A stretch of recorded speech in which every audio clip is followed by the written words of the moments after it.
Welcome to Hearthside Lore. The High Elves. Introduction. Ah, there you are, young master. I thought I might find you here among the many weapons of the training rooms.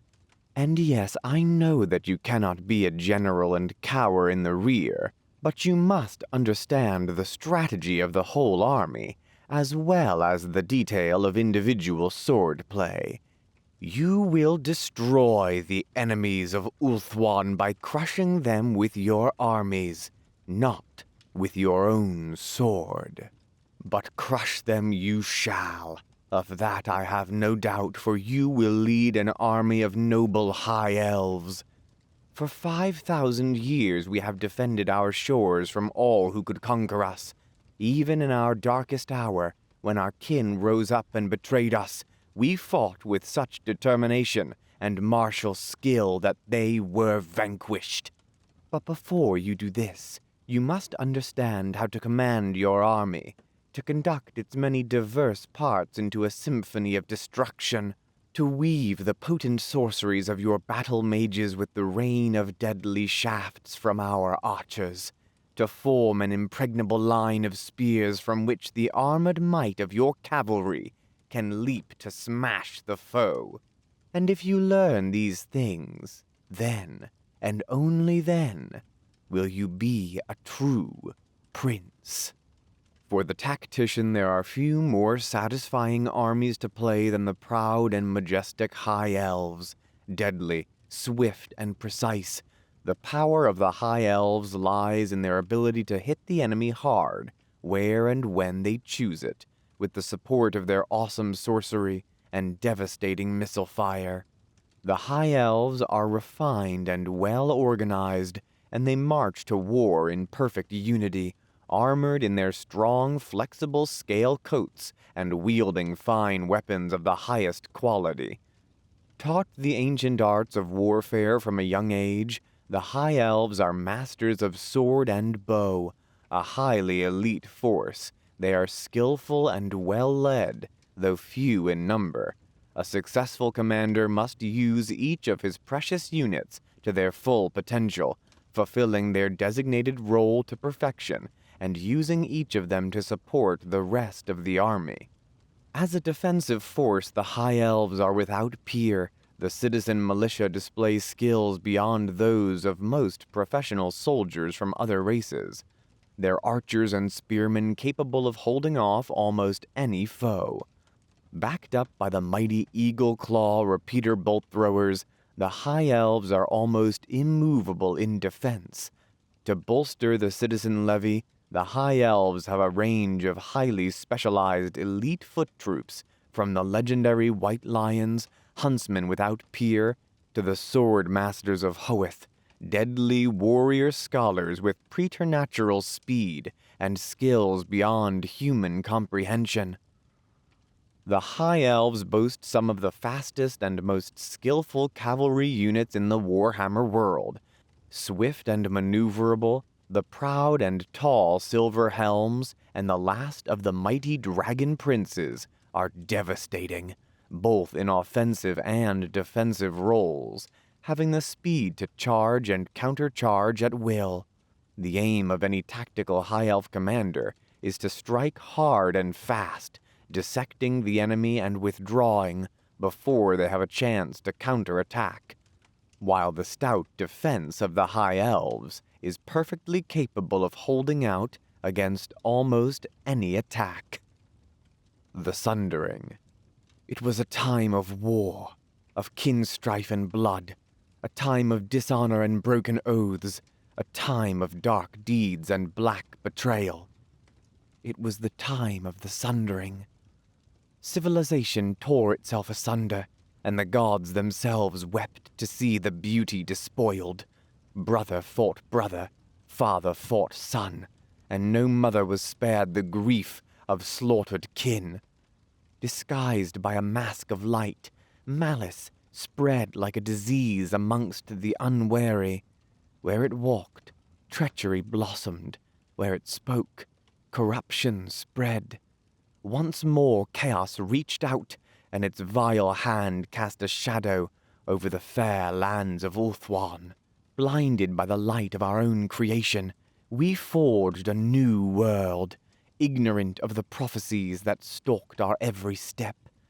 So it was that Malekith the Fair, Malekith the Noble, Malekith the Traitor, hid amongst us. The son of an Aryan worked his vile plots under the disguise of honor. The prophecy had come true, and thus a descendant of the line of an Aryan would pierce the bright heart of our nation. War intensified his thirst for blood, and ambition grew ever stronger, darkening his heart. Evil struck unseen at our souls. Our leaders were betrayed, and one by one they succumbed.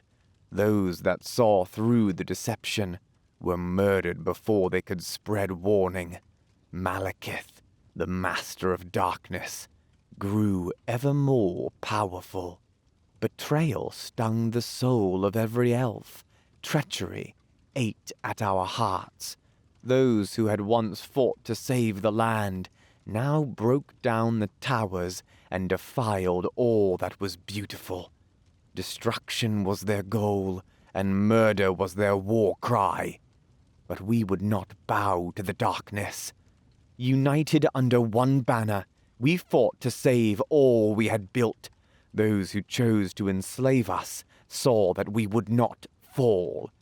In their spite, they sought to destroy what they could not possess, and so came the Sundering. They broke the lands with terrible magics, and for a time Ulthuan looked as though it would vanish beneath the tides. Such is our glory. In death we still shone. Powers older than the dawn of time fought at our sides and saved us. Victory has its price, and to this day we pay with tears. We mourn the loss of our friends, and ever guard against their murderers. We are ever living. Our spirit is immortal, and long after the last of our people crumbles to dust, we shall still live on.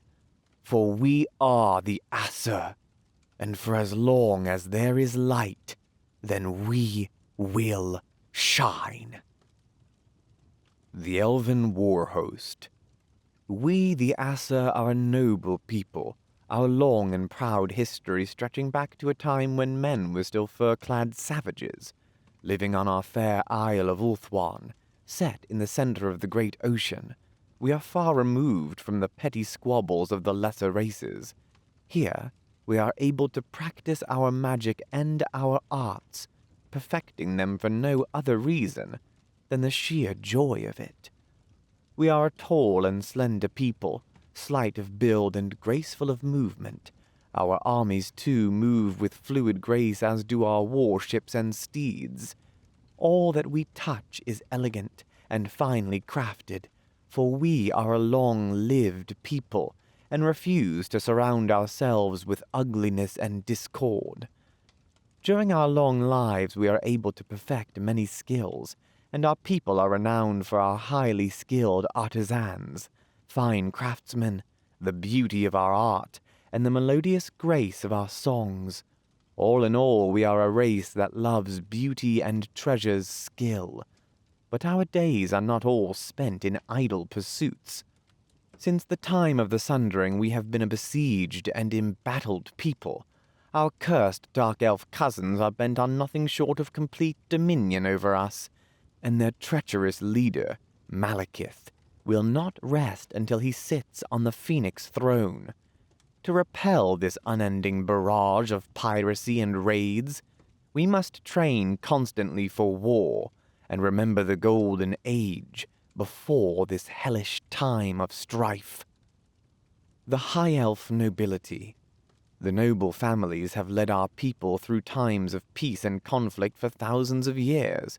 They pride themselves on their deep sense of honor and mastery of both the arts of diplomacy and war, taught to them from a young age.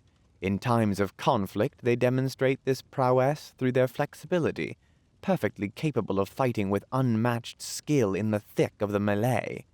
or commanding our armies from a distance, directing the flow of battle as need dictates. Foolish weaklings of the lesser races sometimes misinterpret this as cowardice, but they are mistaken. On the contrary, far too many of our nobles die fighting in the press of combat, and our people often would be better served if our commanders were less brave, not more so. While other races may throw their leaders recklessly into the thick of a battle, we, the Asur, are not a prolific race, so when a noble falls, he is mourned, and the loss keenly felt. High Elf Mages. On the eastern shores of the Sea of Dreams lies the magical realm of Saphery. At the heart of this land stands the White Tower of Hoeth, the shrine to the god of wisdom, built over 20 centuries ago on the orders of the Phoenix King Bel Corhadris, the Scholar King.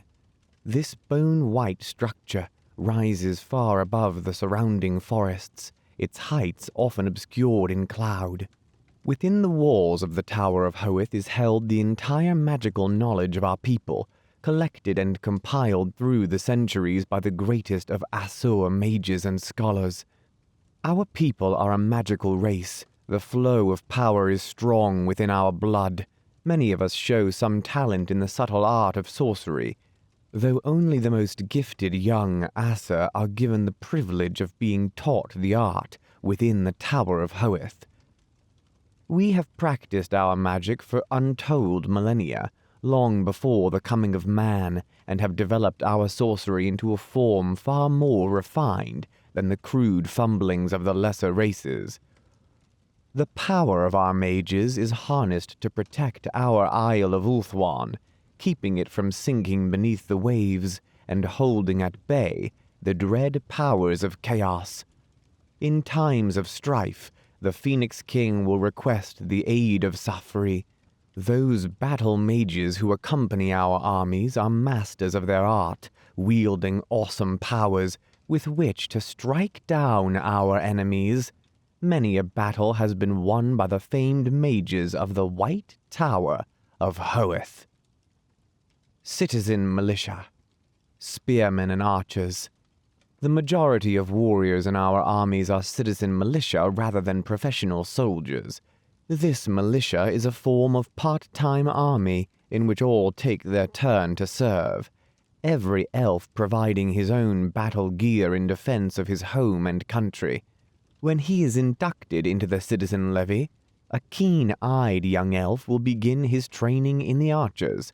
Lacking the battle experience of his older brethren, he fights from a distance, experiencing the carnage of war from a relatively safe place. As his familiarity with the horrors of battle grows, he will eventually be promoted to the spearman.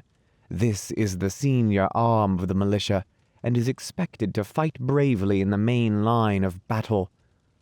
With decades of experience behind him, an elf can don the armor of a spearman and join his fellows in the rigorous training needed to fight efficiently as one body. Lothern Seaguard. Etain does not field a citizen militia as all the other provinces do, instead contributing the Lothern Seaguard to the Phoenix King's army. Unlike the normal levy, they are not only called up in times of need, but remain at arms at all times. The riches of our people are great, and the legends greater still, so there is never any shortage of villainous cutthroats who will stoop to any depth to steal their way into our fair capital and plunder our ancestral wealth. The Sea Guard patrol the shores around Lothern and man the many batteries of eagle-claw bolt-throwers that overlook the harbor approaches. They also form a corps of marines to crew the many sleek vessels of our fleet that circle the world in its long patrols. As space is always at a premium on board ship, the Sea Guard are traditionally armed with both bow and spear, allowing their commanders to fight with twice the strength their small numbers might imply. Silver Helms. Many of the famed regiments of our army come from one or other of Ulthuan's provinces, but not so the Silver Helms. They are formed from the sons of our nobility, given a chance to fight the enemies of our people, and possessing the means to equip themselves in all the expensive panoply of a fully armored horseman. In these troubled times all nobles must prepare themselves for war, and teach their sons the way of the sword and bow as well as the finer arts such as poetry and song. It is not only our way of life that lies threatened, but our very existence. To this end, all noble houses send their sons to fight in the wars for the survival of our race. The silver helms are named for their traditionally tall helmets, which are polished to a mirror-like sheen and worn with gleaming white robes. We are a proud race, and will have our foes know who it was that spelt their doom. Illyrian Reavers. The descendants of generations of expert horse warriors, these lightly armored cavalrymen are experts at scouting and form the eyes and ears of most of our armies.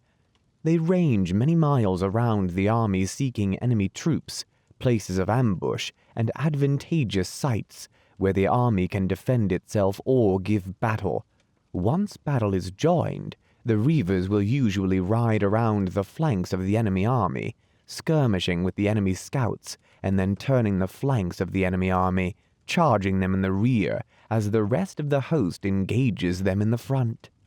These riders are the descendants of those that answered Caledor's call to arms in the dark times of the Sundering. In those bleak days, the Witch King roamed the land freely, slaughtering all that would not join his bloody banner. Caledor's armies were isolated and his people frightened. Where would Malekith's murderous forces strike next? Caledor called for brave horsemen to scout the land, watching the enemy and carrying messages of hope to his loyal followers. There were many that came to his side, but by far the most came from Illyrian, land of lush pasture, famed for its noble steeds and expert riders. That they fulfilled their duty is beyond question, and the forces of the usurper were eventually pushed into the sea. To this day the High Elves of Illyrian pride themselves on the valiant manner in which they came to the Phoenix King's aid, and continue to serve in his armies as scouts, messengers, and warriors. Dragon Princes. In ancient times, the noble warriors of Caledor rode into battle astride mighty dragons. Few indeed were those who could stand before their charge, the dragons incinerating those that escaped the lances of their masters. Now those days are gone, and the great beasts can only rarely be roused from their slumber.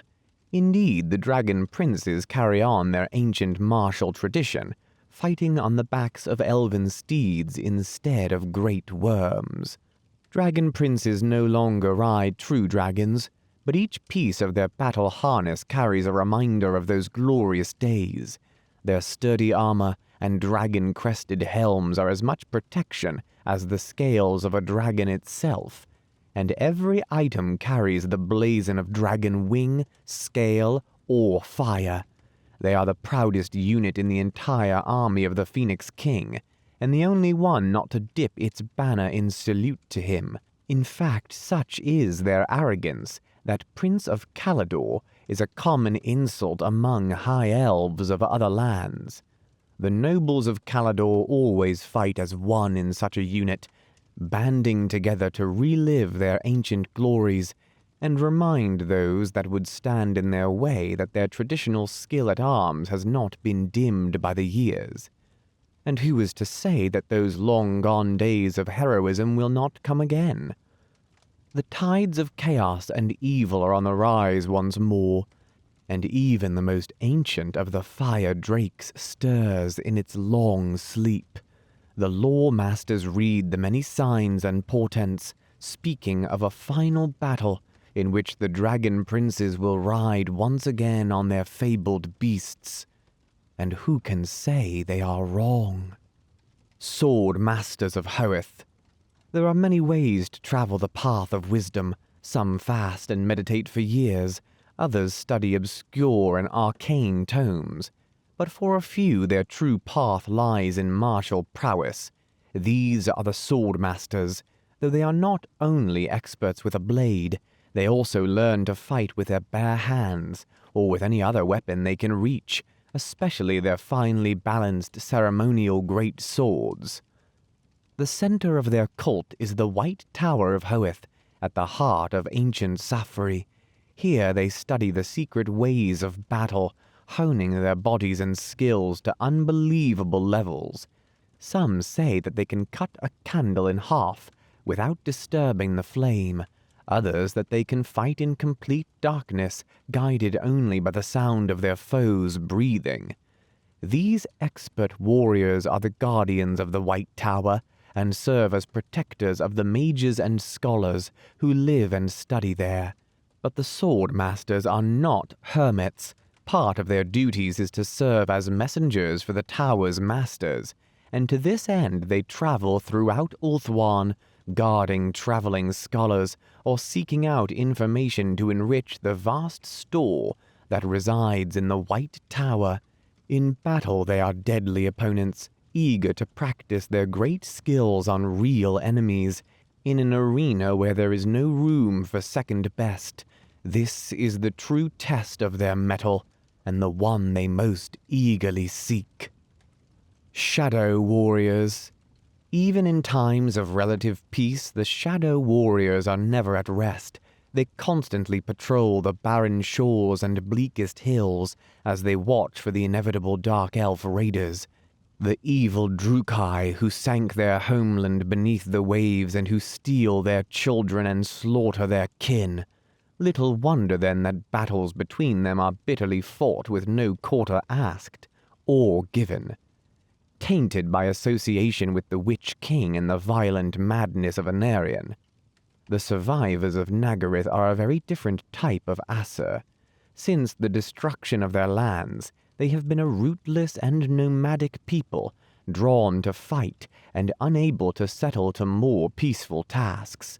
They are intense and brooding, proud and warlike, and this has made them little trusted by the other elves of Ulthuan. Despite this, they are among the most loyal subjects of the Phoenix King, and the tales of their daring exploits are many. It is an unusual elf indeed who has not heard of their valor.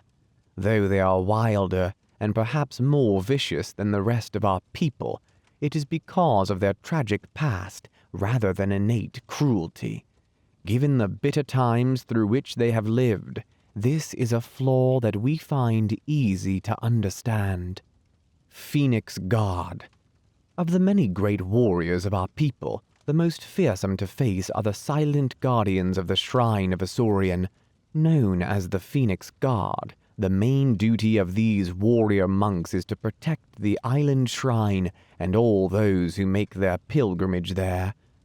Particularly important is the eternal flame, through which the chosen candidate for Phoenix King must walk in order to receive the blessing of Asurion. The secret of their unnatural silence lies in the Chamber of Days, a hidden room whose walls blaze with words of flame writ on the naked stone itself. These tell the histories of all the Phoenix Kings who have ever lived, and also those who are yet to come. It foretells the deaths of each and their successors. Any who gaze upon these terrible words must swear a magical oath of silence, from which they can never be released. This knowledge of their fate wipes the joy from these warrior priests, their faces set instead in grim expressions of doom. In battle they can always be found where the fighting is most desperate, knowing in advance if they shall fall or if they shall be victorious. When a Phoenix King dies, the Phoenix Guard are always there, appearing suddenly and without warning to bear away the body of their king to the White Ship. Once a new candidate for Phoenix King has been chosen, they escort him safely to the Shrine of Asurion to undertake the ritual rebirth as the new Phoenix King.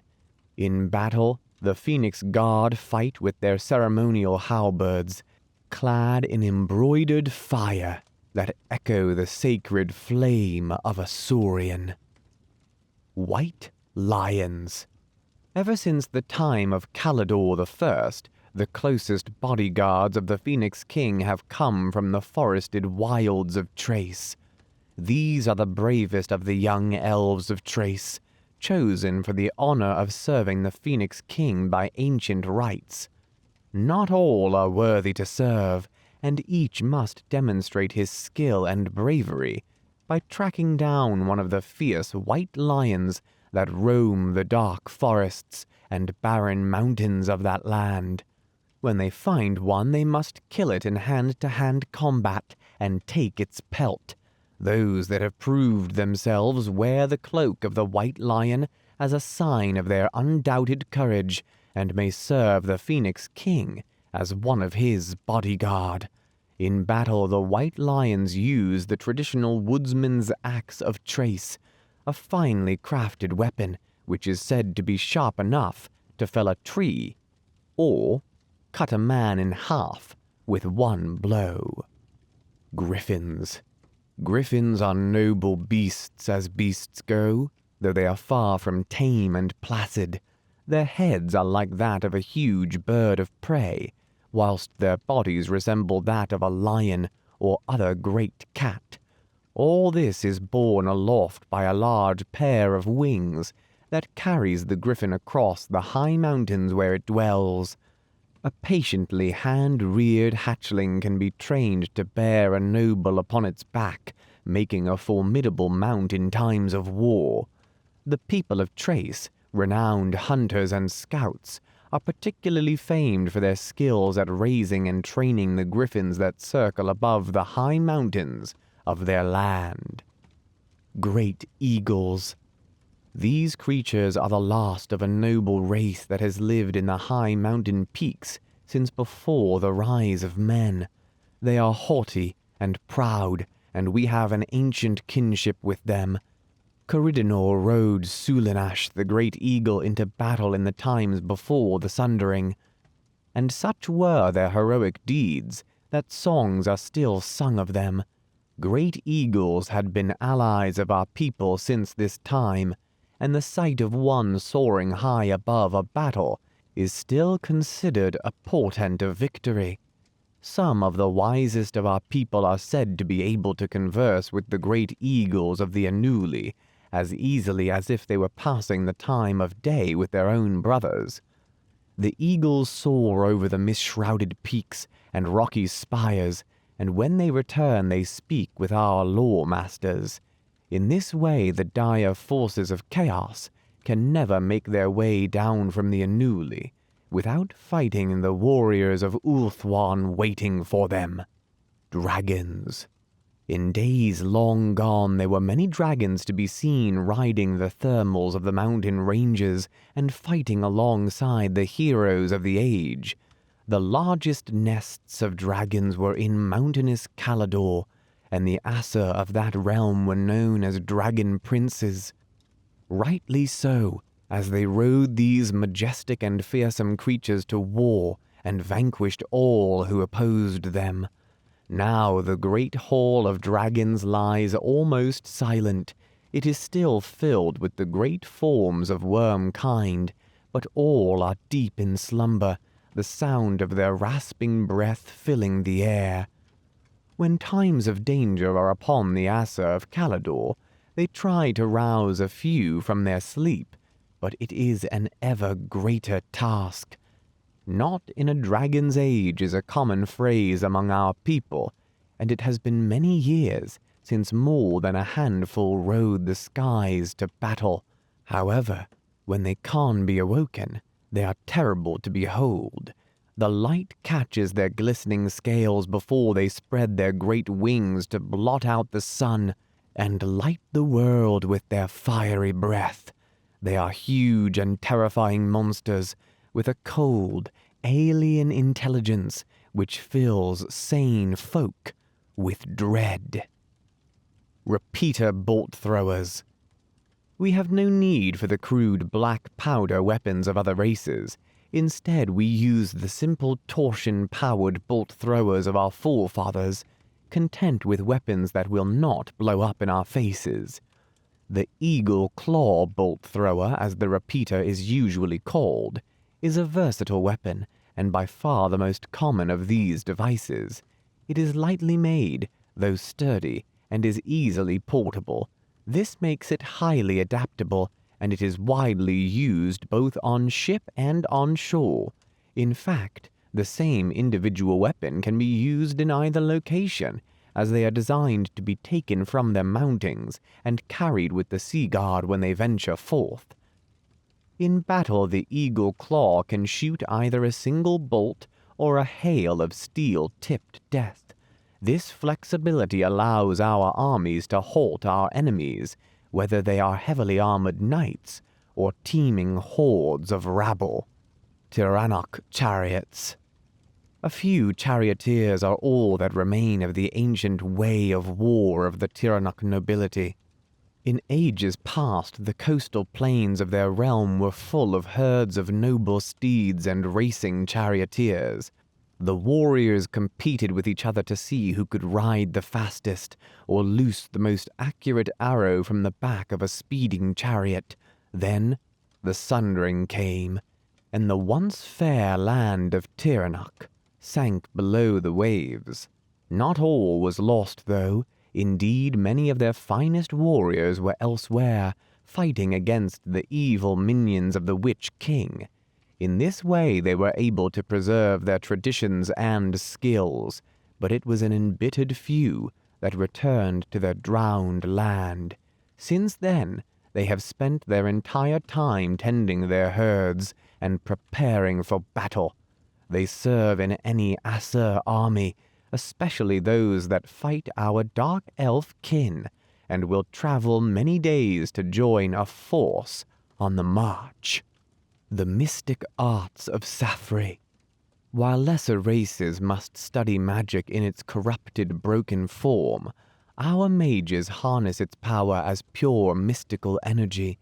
Our minor spells, those laws taught to the humans by mighty Teclis, are but a pale reflection of the power that can be wielded by an Asur fully trained in the magical arts at the White Tower.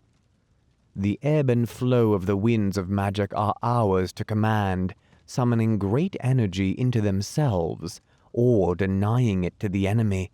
The tumultuous eddies of magic can be smoothed and used to alter our material realm, while the most accomplished mages can enter the realm of magic and leave behind their physical shell. Blessings of Aisha. Before a promising youngster is taught the dangerous path of the true mage, he will be shown some simple prayers and enchantments to bring down the blessings of the divine Aisha. These are far less dangerous for the caster, and can be safely employed by even the most untutored talent. These blessings are of no real use on the battlefield, intended as they are to help the apprentice in his daily tasks, and to relieve the simple elven folk of some of the drudgery of their daily chores. However, they allow the tutor mages to easily assess the potential of their charges, and show which of their number is favored by the gods. So it is that mages can perform all manner of tricks and illusions when in a lighter mood, and never need mundane servants. It is even said that the elven farmers who live near the White Tower never plow their own fields, as every year there is another crop of novices eager to show their skills. The Song of the Creator is an elven tune which is recited once every decade by elves all over Ulthuan. At the break of dawn the elves repeat the verse 5 times over, to mark the start of the Festival of Light. The text is as follows. Brother, spoke the four as one, together we shall rule. Surrender to the darkness within your heart, you know holds true. In his hand the sword of Cain did promise power untold, as god of light and god of murder, battled for his soul. One by one the demons fell, and Elf Lord he stood tall, for should he fail upon his task, then mortal world would fall. Upon the isle beneath the fight, the wise mages cast their spells, and demon minions howled in anguished, cursed to eternal hell. And on this day we bow our heads to he who world did save. Anarion, the proud defender, Anarion, the ever brave. The history of the Asur, recounted by Ulthuan Windrider, herald of the Phoenix King. The time of the waking. My children, as I sit and look at those who have gathered to hear my words, I see in your faces the ghosts of comrades long since vanished from this world. How my heart bleeds with the images of millennia past, which still burn as fiercely as they did the very second they sprang into life, the sadness of memories that now exist as nothing more than the faint echo of voices and laughter within my tortured mind. Yet for all the pain that such recollection inflicts, I would not live without these thoughts. They are the very essence of my being, the very proof that I live. For each sorrow I have mourned, I have found new strength. For each wound suffered, I bear the scars of healing. For each loss endured, I have found the promise of hope. Each of you sat here, you will recognize the truth in my words and understand that you are not alone. We are the people of Ulthuan, and as we suffer the pain of our past, so does she. For we are as one with the land, and our fates, histories, and emotions are as intertwined as the tangled vines that climb our tallest towers. We have always lived in harmony with the world that surrounds us, but it was Anarion the brave, Anarion the defender, who first woke our people from our lost dreams. The might of a god flowed through him, and guided by our Asurian, it was he who gathered the elven people as one and led us forth. I remember clearly how my father spoke of the visions bestowed upon him, of the power he felt grow within his weak soul when he realized that Ulthuan was alive and breathed within his heart. Such knowledge has always been with us, and now we grow ignorant to the fact that our people were once little more than weak flames consumed by the inferno of chaos. Anarion was the first of our people to feel the power, and it consumed him. He fought against the tide of oppression that had engulfed our ancestors, and his courage served as a beacon of light in the darkness. Our ancestors fought back the foul demons that had defiled our fair shores, and for a short time peace reigned. As the Ever-Queen bore the fruit of Anarion, the beautiful Ivrain and noble Morelion, so did my parents give birth to me and my twin brother. For the first and only time in our history, our numbers grew, and we now call that blissful period the Golden Age. Alas, the light that woke the Asur also brought with it the attentions of a darker, cruel presence. The minions of chaos are never vanquished, and so they returned, vengeance burning in their damned souls. They slew the Ever-Queen, thinking his beloved children murdered Anarion, with cold daggers piercing his heart, drew the sword of Cain. Neither mortal nor god could withstand his wrath, and so did he wage a war against chaos. No demon could face his fury, for he fought with a heart turned cold with bitter hatred. It was during this time that my father accompanied him as his loyal guard. He fought at his lord's side the day they freed Morathi, from a band of cultists, and it was my father himself who broke the chains that bound her. Anarion fell for her alluring charms, Morathi the fair, Morathi the dark, Morathi the hag. Blinded by her beauty, he refused to see that she had been tainted by her contact with the forces of chaos. Morathi sealed her dark trickeries by bedding Anarion and bearing him a child, the accursed Malekith. I rue the day that this dark master first entered the world, and had any of us known the evil he would spread, then we should have left the newborn babe to die. The age of the Defender. Anarion's fight against the chaos hordes that swept throughout Ulthuan was never ceasing, and his rage knew no bounds. He swore an oath that he would not rest until each worshipper of chaos had been scourged, and none doubted his resolve. But our people were few, and the demons were many. We could not withstand the losses we suffered in the eternal war, and so Caledor gathered the sages of the Asur. Together they devised a plan so intricate in its plot that should they fail, the fate of the world would surely be sealed. The ancient stone circles were used as a source to channel and drain the chaos magic that saturated the land. In doing so, the demon would be confined to the eternal abyss, whilst the mages gathered on the Isle of Dread to cast the powerful spells needed for such an great undertaking. So it was my father helped fight back the tide of chaos. The demons knew that their very being, the bond that tied them to our mortal world, dangled like a thread, and 4 greater demons united to attack the host of the Asur. They had not reckoned, though, on Anarion. It is said they called him brother, and they were not false in their claims, for Anarion had surpassed the powers of any living elf. Whilst he no longer bore resemblance to our people, neither was he kin to the foul minions.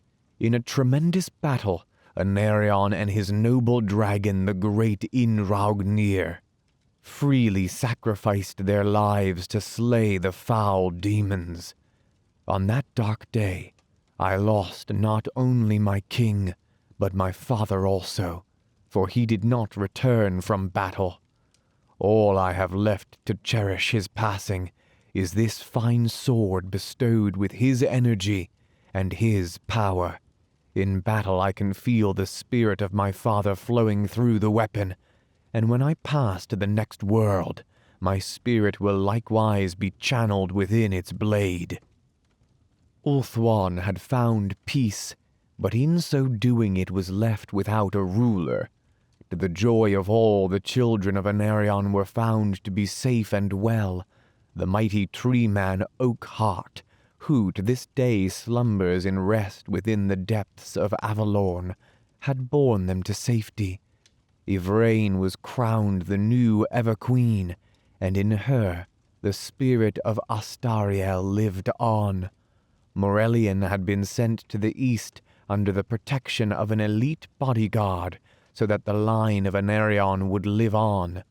Of his fate none knew, and though the council sent fleets in all directions to search for any trace of his vessel, no news returned. Thus it was the council gathered to select a new heir to the throne. Many thought that the blood of Anarion flowed strong in Malekith, and that he should be the next Phoenix King. But we are not a people rash to act, and the elders debated for many months. Under the noble rule of Anarion, they had grown strong in their wisdom, and it was clear that the fiery blood of his father coursed through Malekith. We had suffered centuries of war, and the elven people longed for peace. A life overshadowed by his troubled father and the influence of his mother had left its mark on Malekith, and he was deemed unfit to rule. The council elected to crown Bel-Shanar, a wise and just ruler, yet one who had proven his bravery many times in the war. The Age of Discovery. It was a joyous time of peace, and Ulthuan grew mighty. Our vessels sailed every ocean, and we made many new allies. The Asur were a powerful race, and all wished to prosper from our friendship. We gave our knowledge freely, and perhaps this was our folly, but at the time we knew little of the treachery of other races. We forged strong friendships with the dwarves, and trade did flow into Ulthuan. Together, dwarf and elf fought back chaos from the lands that would later be usurped by the humans and called the Old World. Within the halls of Karaz-Akarak, Bel-Shanar did himself sign a treaty of eternal friendship. Had we known how little the written word meant to the dwarves, then we should have carved it in stone. But for the time, there was peace. As Malekith wandered the world on a voyage of discovery, my brother and I grew to be fine warriors. We learned the ways of the hunters of Trace, and neither could best the other. Together we were strong, for together we were able to stand against any challenge that faced us. The power of two united is far stronger than the strength of 4 individuals. So it was with our people. We were a race who together walked a path of invincible harmony. Yet in freeing the world from the curse of chaos, we grew weak. In time, we grew complacent.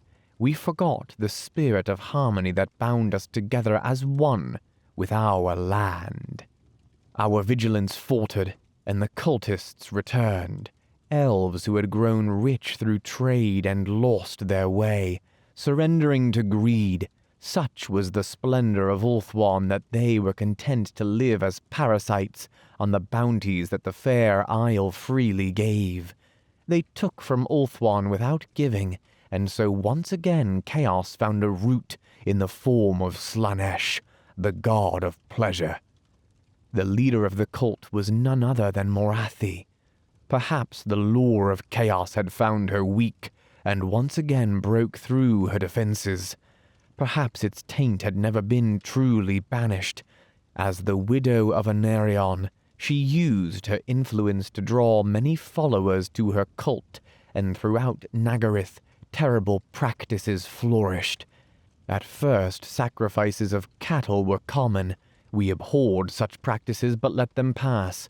But soon horrifying stories of the disappearance of villagers emerged.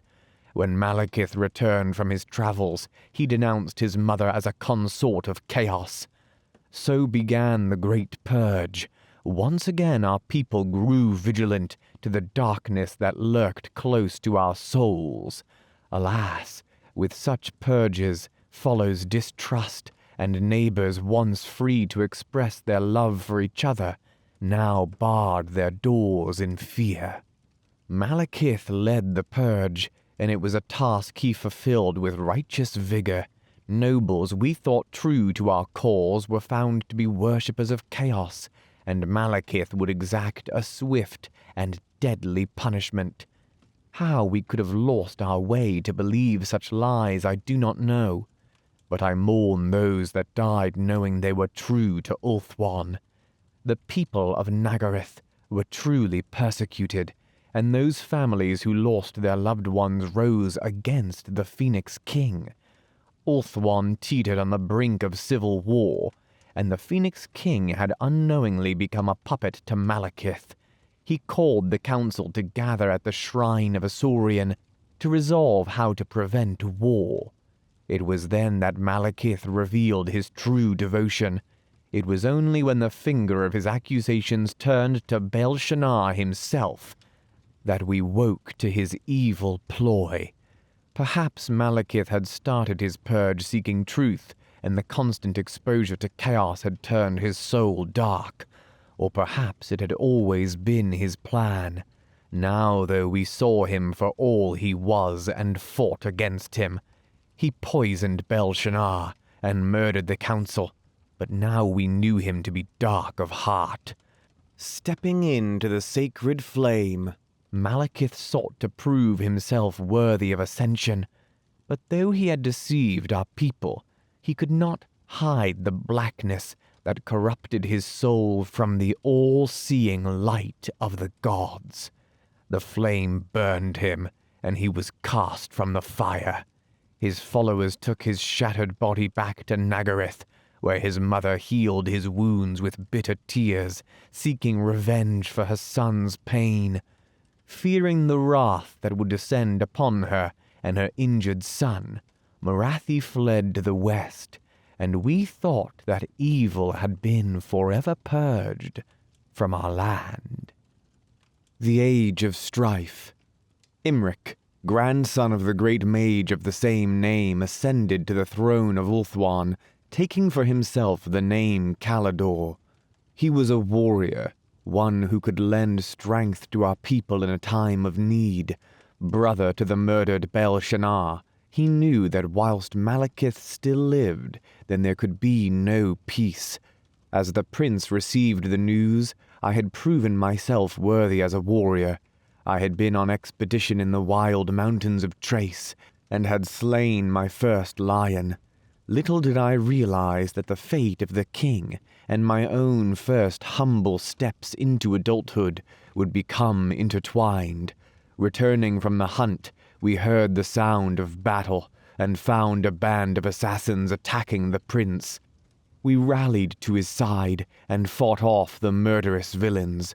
From that day our hunters were given the title of bodyguards to the king. It was with great pride I knelt before Caledor and swore loyalty to him. Whilst the nobles and politicians planned how best to divide the broken kingdom, Caledor was crowned.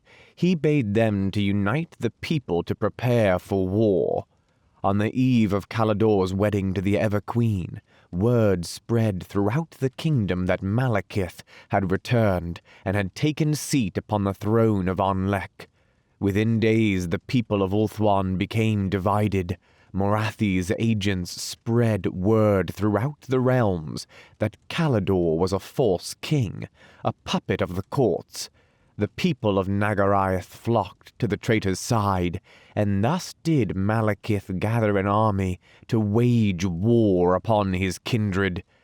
Many were they who were fooled by his dark guise and sly tongue. My own brother did for many days beseech me that I was blinded by the cold politicians and the ambitions of the court, but he could not see into my heart, which bled with each accusation he cast in my direction. The cult of Slaanesh, which had for so long lurked within the shadows of our kingdom, emerged and spread lies and corruption. None knew who was the true king save for those, like myself, who had seen Caledor pass through the flame. The armies of the Naggareth were fierce and disciplined. They marched swiftly to war, and their sorceresses wove deadly spells upon the land. But they had not counted on the Phoenix King. Caledor was a brave warrior. He gathered his forces quickly, and soon all-out war raged across each realm. Tiranoc and Eltharion fell, but the inner realm held strong. We fought a great battle in the realm of Saphery, and I stood in awe as mage fought mage. The light banished the darkness, and the forces of the Phoenix King won their first real victory. I cannot describe the honor bestowed upon me by Caledor when he chose me to carry his standard. It was at my king's side that I fought with valor and righteousness, eschewing the traditional axe of the White Lions to wield my father's blade against the forces of darkness, as he had done so many years before.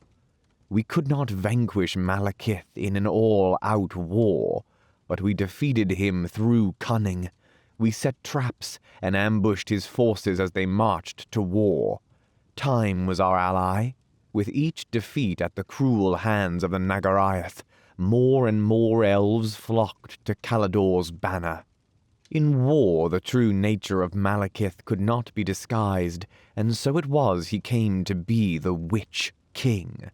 The war was bloody, and will forever cast a shadow across my life.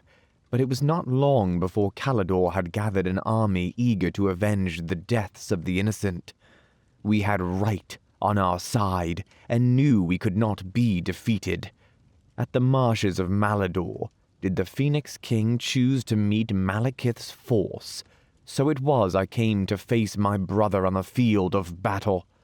His once fair face had become sullied with the blood of the innocent, and his deep blue eyes had become but blackened windows to a hate-filled soul. He bade me to cast down my standard and join with him, but I knew my cause to be right. With anger, he drew his blade and attacked me, and I thrust his blow to the side, pleading with him to stop his course of action. Alas, he had been corrupted by greed, and evil had clasped foul talons around his heart. Once again he came at me, and his sword drove deep into my shoulder.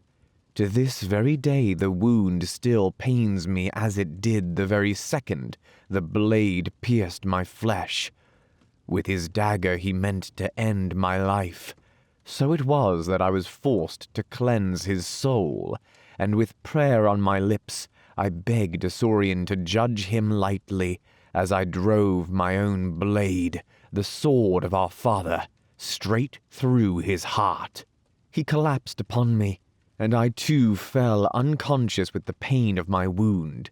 When I awoke I learned of Malekith's flight, and how the land had been cursed with dark magic. I was fortunate that my eyes did not bear witness to the events which befell Ulthuan. In hateful spite, Malekith had ordered his sorceresses to release terrible dark magics upon our land. Ulthuan was torn apart, and it was only the sacrifice of many of our own mages that prevented the isle from sinking beneath the waves. This was the time of the Sundering. But that, my friends, is a tale for another time. Still do the memories of the times gone bring hope to my heart. But alas, I know them to be but visions of a better past. With each passing month, I know that I shall never see the light that I once beheld. Only the dreams of the young now fill my heart with any joy. Never cease in your dreams, for they are all that our once great people hold true. Now I ask you to meditate on all that I have told you. Still the wounds of betrayal need healing, and it is only through focusing the light that shines within each of you will we succeed in our task. To this very day I still carry the standard of the Phoenix Kings, and countless are the battles I have fought by their side. For each battle I have fought, I have lost 100 comrades, but their light still burns bright in my heart. Guard well your souls, for whilst the Dark One lives, there can be no peace. The Witch King is abroad once more, and soon you too will discover the anguish of war. The Blade Reforged. The sharp ring of steel upon steel echoed across the valley as the two warriors parried each other's blows. Each combatant wielded his sword with total precision, fending off the thrust of his opponent and instantly counterattacking. Arms punched out, whipping the air as the warriors parried each attack with a speed that was almost invisible to the eye. For hours the warriors had been locked in this swirling combat, neither one able to outmatch the other. Neither showed any sign that they had been fighting for more than a minute. No beads of sweat glistened off their brows, their breathing was controlled and steady. Had anyone been witness to the fight, they would have been in awe of the skill of these elves. What was even more impressive was the fact that one of the deft swordsmen wore a bandage across his eyes, and yet was able to defend thrusts that even the most skilled fighter would have had trouble blocking. as this remarkable warrior somersaulted in a backward flip to avoid a ferocious swing of his opponent's sword. The two were briefly separated from the combat. "Come, Balanar, have you grown so weak that you cannot even better a cripple? You promised to test my skills," the masked warrior called out sourly. "Your body is in fine shape. It is the wound in your heart that needs to heal." The ancient Loremaster was an exceptionally skilled warrior. He had spent many years practicing his art, and though his talents were now directed towards the mastery of magic, he still considered himself one of the finest swordsmen on Ulthuan. Yet even he could not gain the upper hand in this fight. His student had learned well. "You are too eager to fight me, Eltharion. Is it death or glory that you seek?" The master spoke with calm authority. "Victory, master." Eltharion let a rare smile cross his face as he replied, "Come, it is nearly dusk. Neither of us shall be victor this day." Balanar pointed to the setting sun as he spoke, and then dropped his hand in embarrassment when he remembered the gesture would go unseen by his companion. "I have no sun now, only darkness," Eltharion replied solemnly. Only 7 months ago, the broken husk of the once proud warden of Yvresse had been brought to the Tower of Hoeth for Balanar to attend. The physical wounds had healed quickly enough, remarkably so in fact, but it was months before the mental torture of Eltharion's ordeal at the hands of Malekith had even begun to pass. Only by immersing himself in study of the ways of the sword master had Eltharion been able to find a fragile inner peace. Tome after tome had been carefully read out to him, over and over, but even the most talented sword masters took decades to train, and Eltharion had only studied for a matter of months.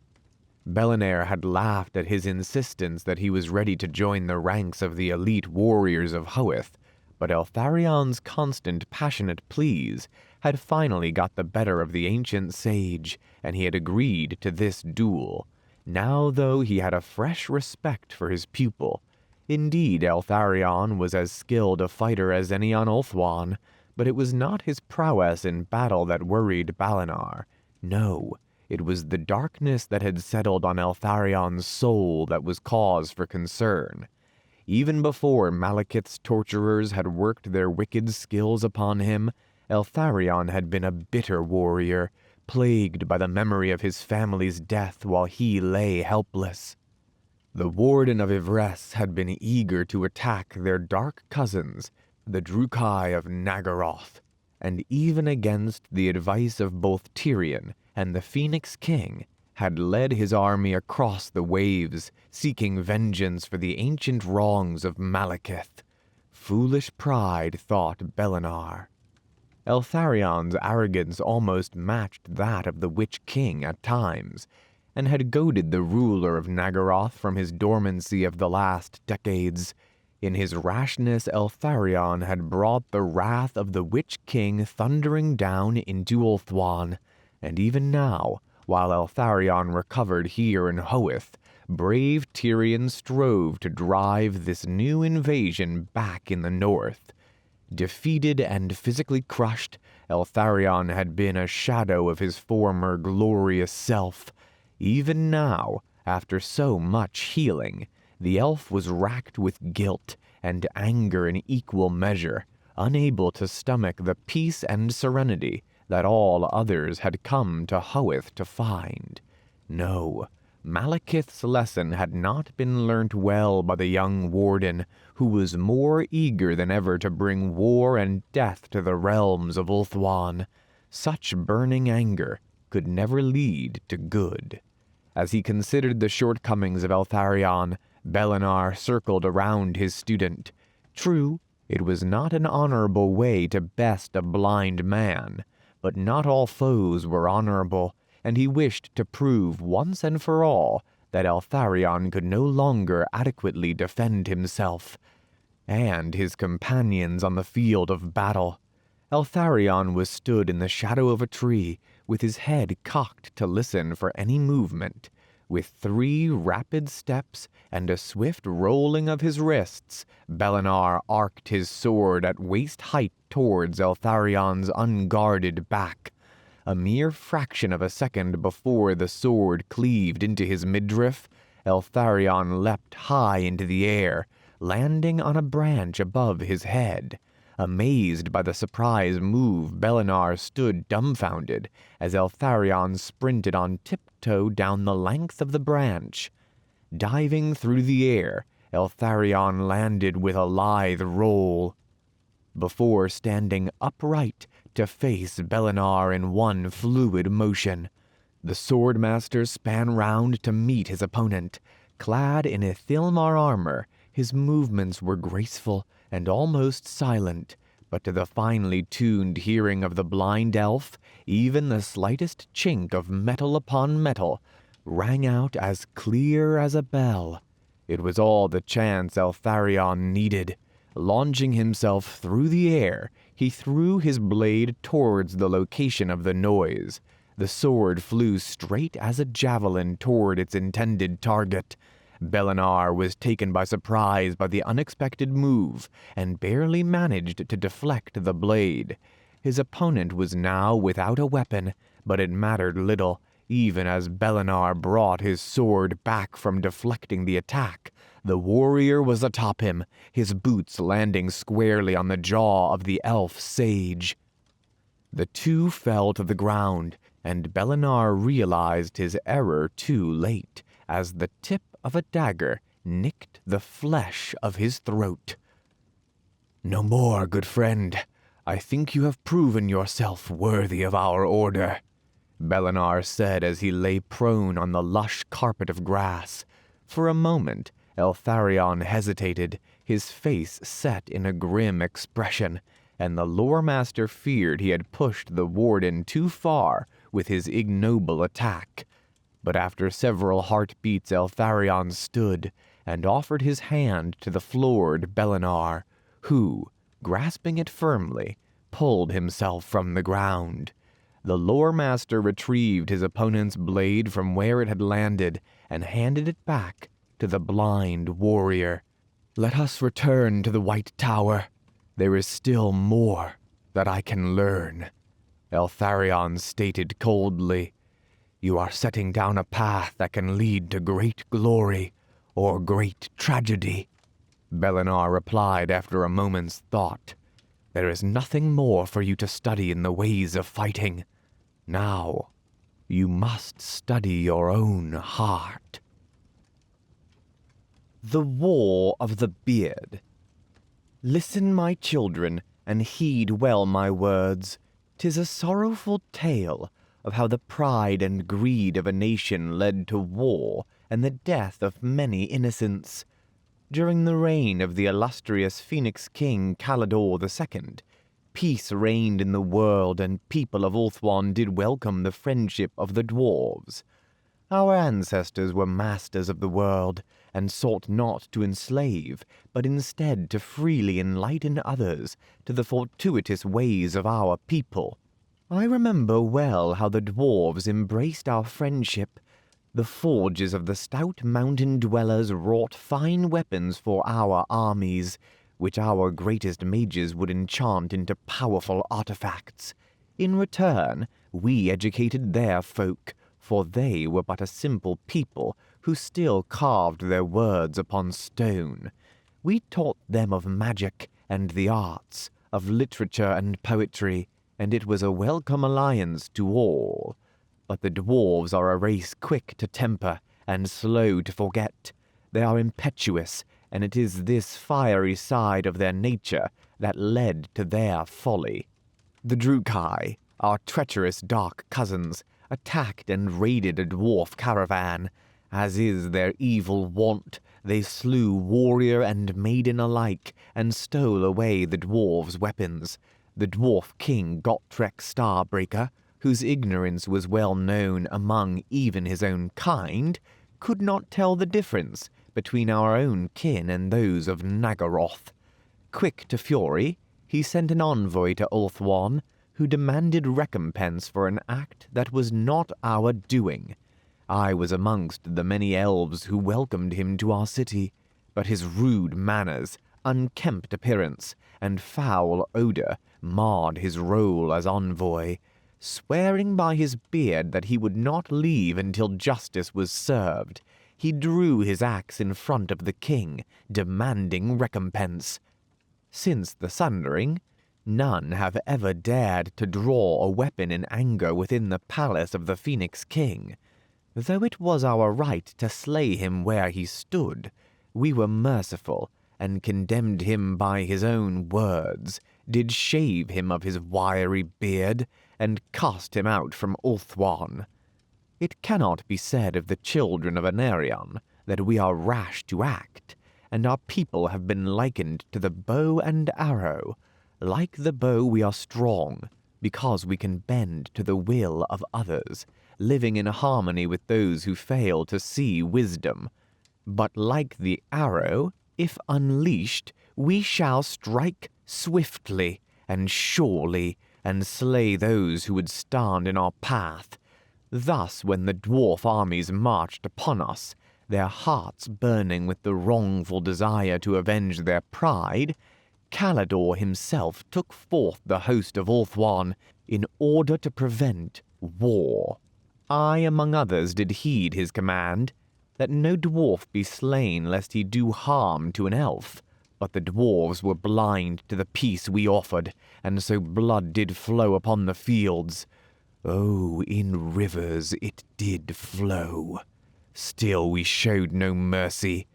Though the dwarves I fought betrayed hatred in their eyes, true to Caledor's word I did not kill any dwarf who did not seek my death.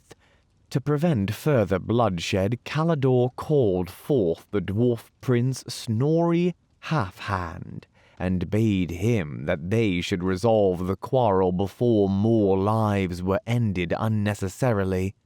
Alas, the uncouth and base dwarf prince was young and rash, and attacked Caledor. Blow upon blow did Caledor defend against, begging the dwarf to see reason.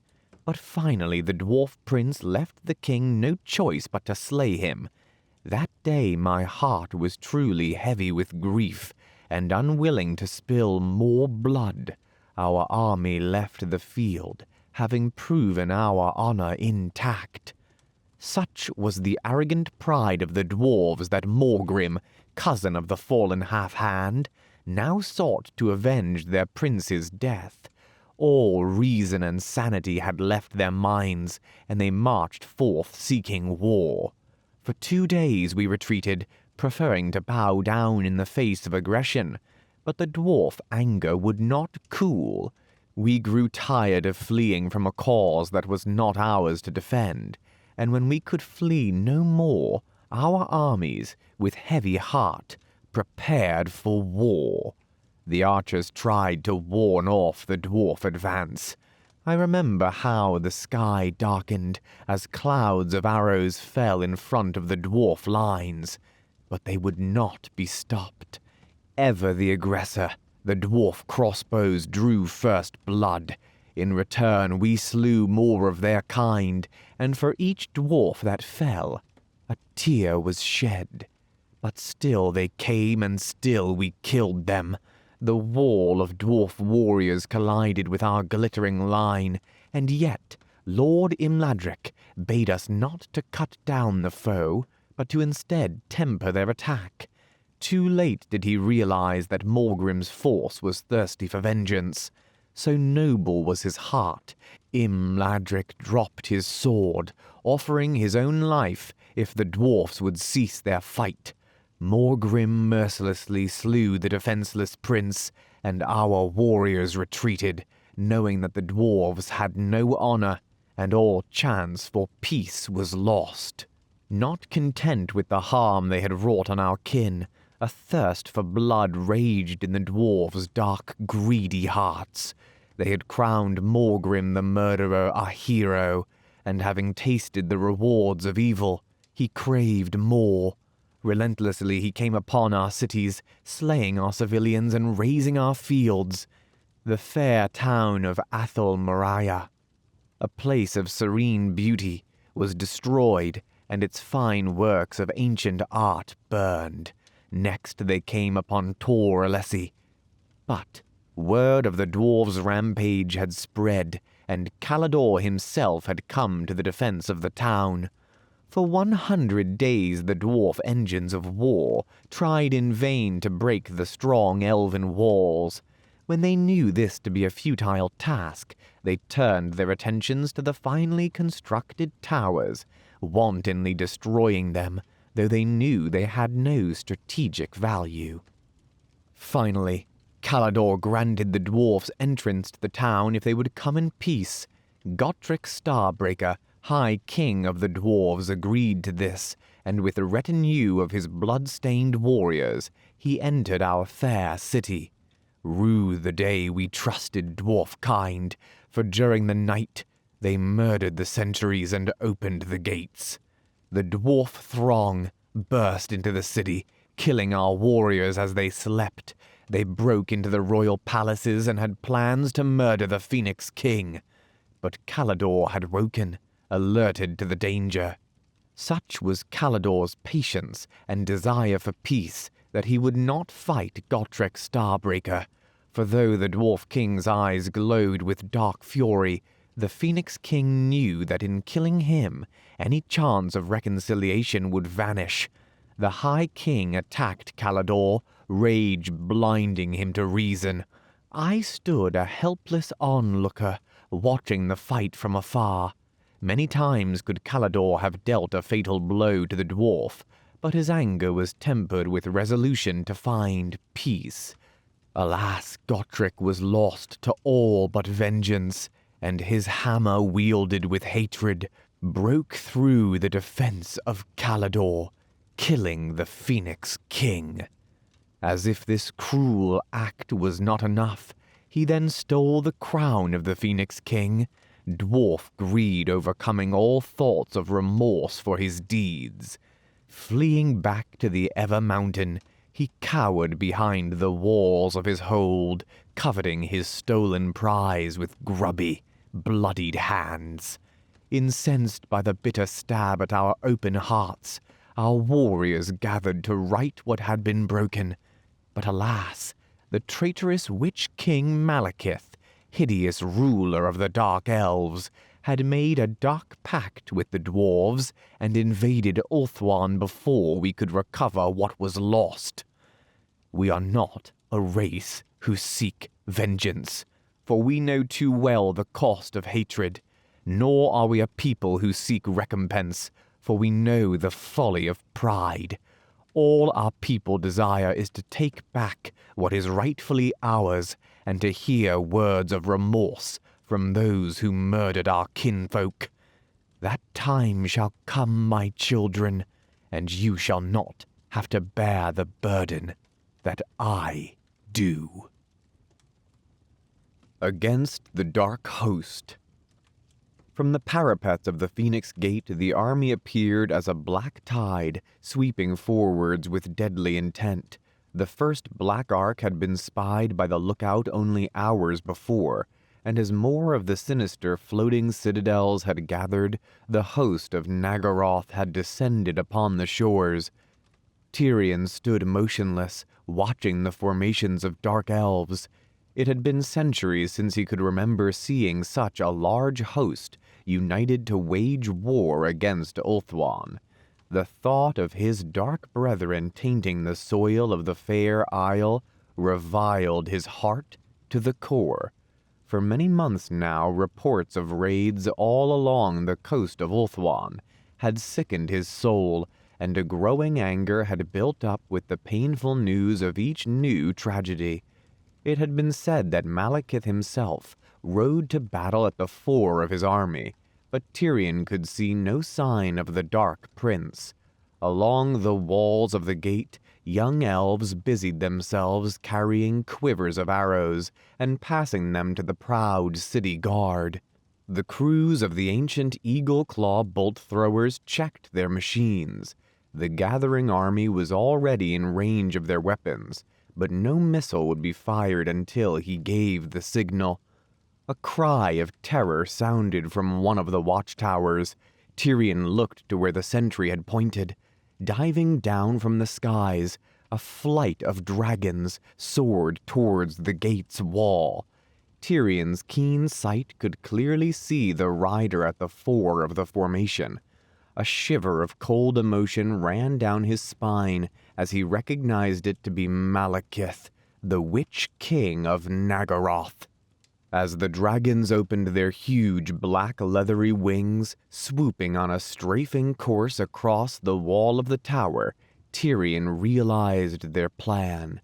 The noxious fumes of the dragons would kill the guard manning the walls, allowing the dark elves to advance without the fear of the clouds of arrows that would otherwise fall upon their ranks. He quickly signaled the bolt throwers to focus on the new threat. Waiting for the dragons to close in, he held his sword out straight before dropping his arm, bringing the sword in a sweeping motion to the ground. It was the signal to fire, and as Tyrion stood with bated breath, hoping that many decades of training would pay off, the crisp twang of a dozen bolts launching skyward sounded out. 2 of the bolts struck home, and a great cry of triumph sounded from the parapets, drowning out the piercing screams of the dying dragons, which plummeted from the skies, falling into the pools that surrounded the gate. Pulling up from their attack course, the remaining dragons veered off sharply, back towards their own lines. Tyrion had little doubt that Malekith's dark flight would return once again to attack the walls, but for now its bite had been tempered. The appearance of the dragons must have been the signal for the dark elf advance, as far below the regiments now marched forwards. Tyrion swiftly sprinted down the steep steps leading to the courtyard below. The silver helms were mounted and waiting in formation at the giant ornate gate, and at the foot of the stairs his own fine steed, Malhandir, waited patiently for his master. Jumping from the stairs, he sailed through the air with grace, landing squarely on the back of his destrier. He pulled the reins in tight, and Malhandir responded instantly. There was an unseen link between the two.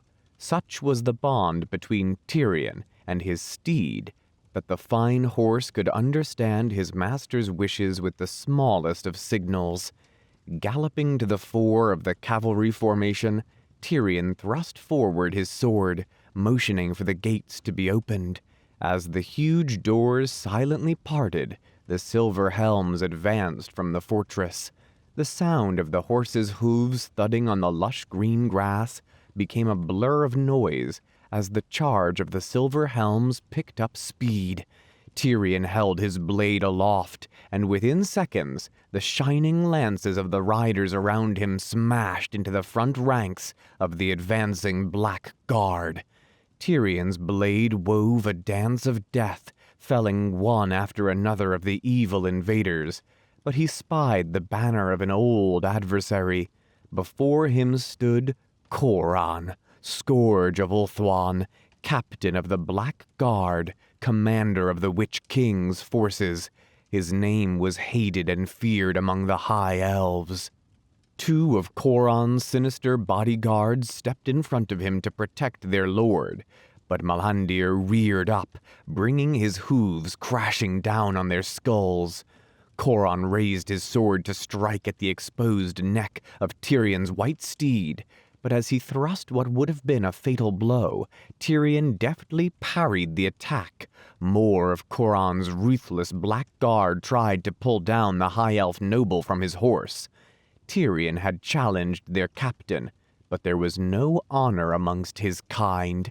Tyrion's rune sword blazed brightly as it cut down any Black Guard who strayed too close. Once again Coran attacked, this time aiming his blow at the High Elf hero, but even the dark enchanted blade could not break through Tyrion's finely wrought armor. Tyrion brought his blade down in a powerful arc, smashing it against Coran's weapon. For a brief moment the runes on the two weapons flared into light. The dark runes of Khorron's blade glowed a menacing red against the bright blue runes of Tyrion's sword, Sunfang. With a mighty crack, Khorron's blade broke, and Sunfang cleaved down through the Blackguard hero's helm, killing him instantly. Stunned by the death of their champion, the dark elf attack relented for a brief moment. It was all the time that Tyrion needed. Sensing his master's intentions, Malhandir reared majestically before galloping full speed back to the gate. The silver helms followed, and as they reached their great portal, Tyrion reined in his steed and allowed the brave cavalry to enter before him. Seeing the retreat, the dark elves quickly pursued. The whole host of Nagaroth surged forward, screaming with malice-filled hatred. Tyrion knew the gates could not be closed before the dark elves reached them, but as the front lines closed in, Tyrion pointed his blade to the parapets, waiting a brief second before lowering his sword. At his prearranged signal, the archers on the top of the wall released their bowstrings. Clouds of arrows rained down on the charging army. The familiar sound of bolt-throwers firing a volley of missiles into the thick ranks of dark elves followed. The Druchii charge faltered before quickly becoming a full-scale retreat. As the last of his dark cousins fled out of bow range, Tyrion stood up in the stirrups of his saddle and raised his sword high in victory. Sitting down again nonchalantly, the magnificent elven prince turned his back on the fleeing army and slowly, elf lord and steed, rode through the open portcullis. As the ornate gold doors slammed shut behind him, Tyrion knew in his heart that they had merely won a small respite from the invasion. With Malekith leading the invaders, his soldiers would be fighting for many months to come. Should the gate fall then, the forces of darkness would soon conquer his people, and having regained their ancestral home, surely they would descend upon the rest of the world like a hate-ridden scourge. On Ulthuan the High Elves would make their stand, and on Ulthuan the fate of the world would rest. Tyrion was unafraid. He was born to fight this war. A letter from Kurth Svengenson, Salzenberg Garrison. My lord, it is with grave news that I send this report, and I can only hope that it reaches you in good time, for our need for reinforcements is truly dire. I am currently at the village of Luftburg, which lies but a day's ride north of Salensburg on the coast of Nordland. A young lad had rushed to our garrison with news of an invading fleet. He told of how he had spotted 3 sails in the distance, approaching the village. His description of the vessels, which bore eagles' heads on their prow, was very detailed, and he spoke in awe of the grace and speed that these ships cut through the waters. Immediately he alerted the villagers to the threat, who, according to his account, immediately gathered arms to protect themselves. It was then that they sent the lad to us on the fastest steed they could muster. After he reported the danger, it was with great haste that 2 regiments of our finely trained soldiers did march to counter this threat. Alas, when they arrived only hours later, we were met by an eerie sight. I gaze with wonder tinged by horror at our discovery. Never before have I seen such events as I bear witness to this day, and though my words sound as though they are the spouting of a madman, there is no word of a lie, nor exaggeration in my report. When we arrived at the village, we found it deserted. There was no sign of struggle, and after thorough examination my men could discover nothing to indicate there had been any fighting. 1 or 2 of the huts had been burned to the ground, but why others were left untouched we do not know. Yet how could a whole village's inhabitants disappear? To add to the confusion, the church of Ulrich, which for many generations had stood on a sacred hill, had been razed to the ground, and no symbols of our favored savior remained. Instead, it had been replaced by a huge carved obelisk. Engraved into the smooth surfaces of the stone were runes of an unknown origin. I can only assume that the obelisk had always been at this location, perhaps buried beneath the foundations of the church, for such was its size that it would have taken many men a great time and effort to erect the monolith. I instructed my men at once to topple the blasphemous image, but as soon as the first of them touched the stone, he let out a terrible scream.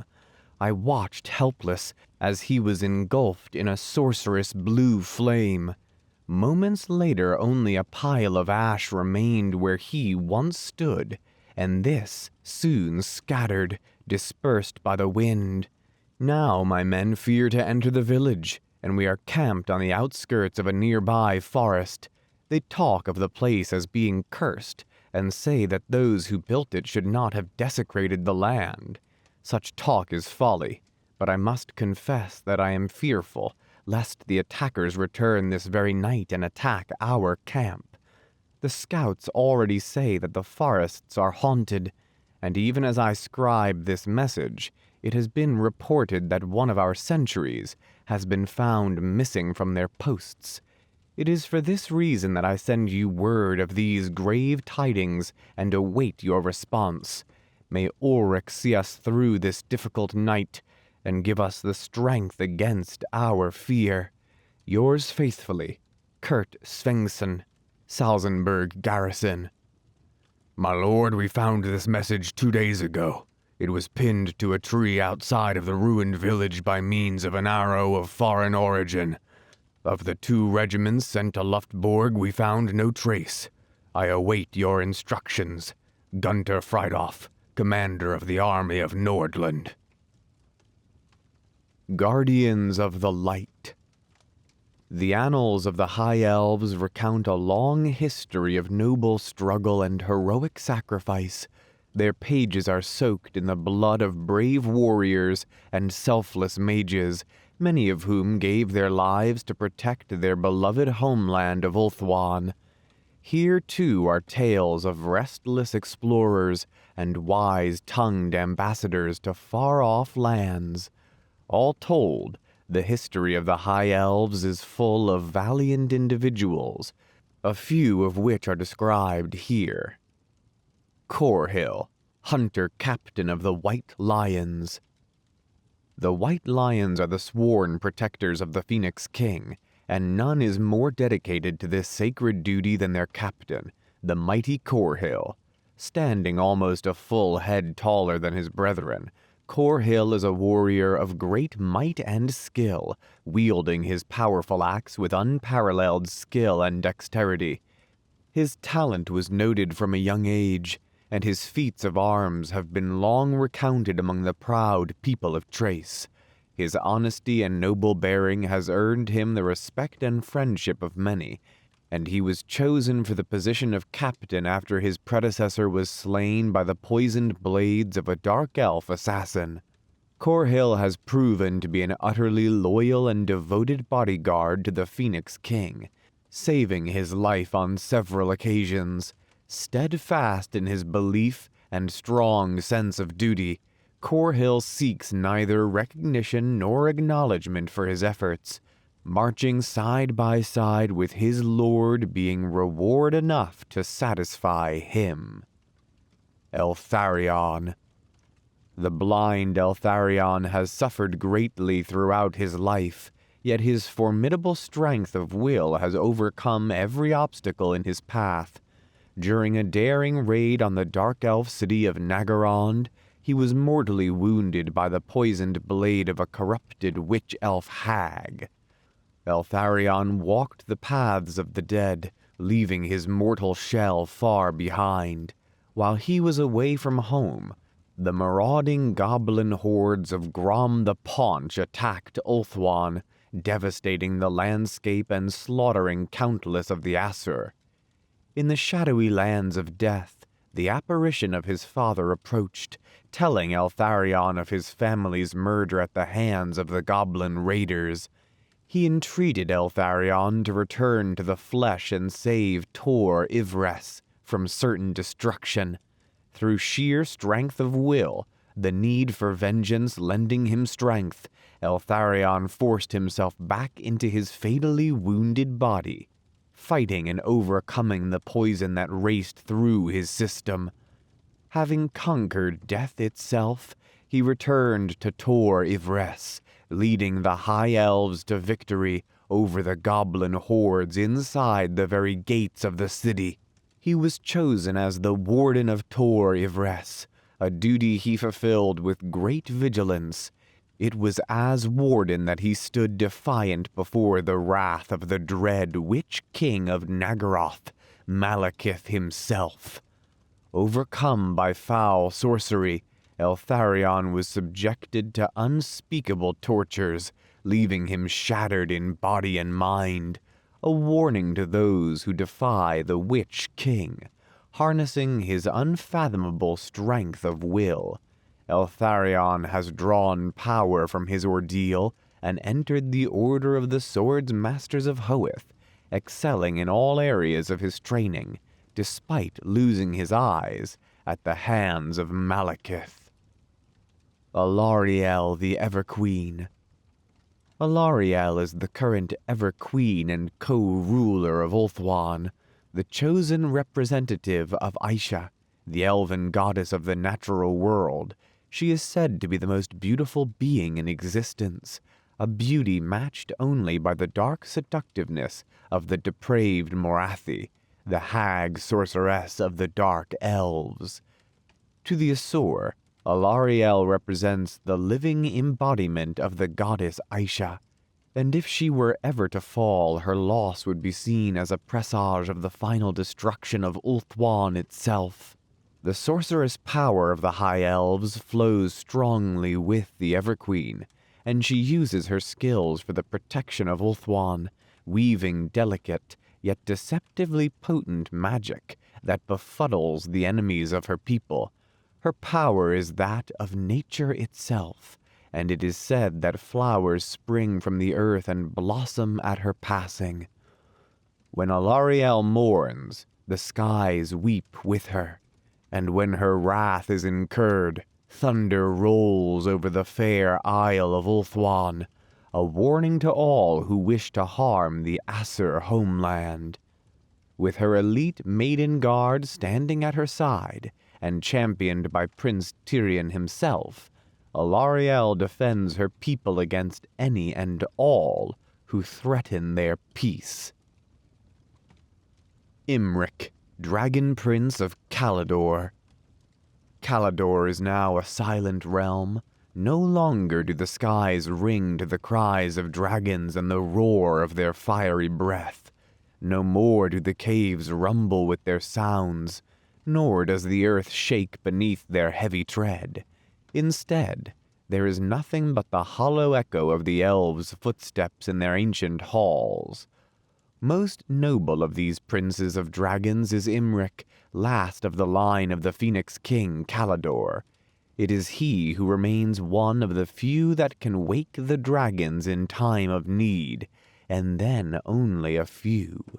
Gone are the days when his followers rode into battle atop mighty fire drakes. Now it is Imrik alone who fights in the traditional manner of his house. And fight he does, in the defense of his homeland, and indeed of all Ulthuan. Imrik is a stalwart bastion of strength. Together with Tyrion and Teclis, the descendants of the great house of Eltharion, he stands as an unbreachable wall between the many foes of the High Elves and the mystical Isle of Ulthuan. Imrik is the last of the line of Caledor, mightiest of the dragon princes. Among the High Elves, the names of Tyrion and Teclis are spoken with hushed respect.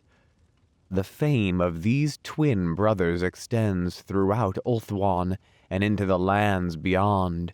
Prince Tyrion is the elf general who turned back the great incursion of chaos 200 years ago.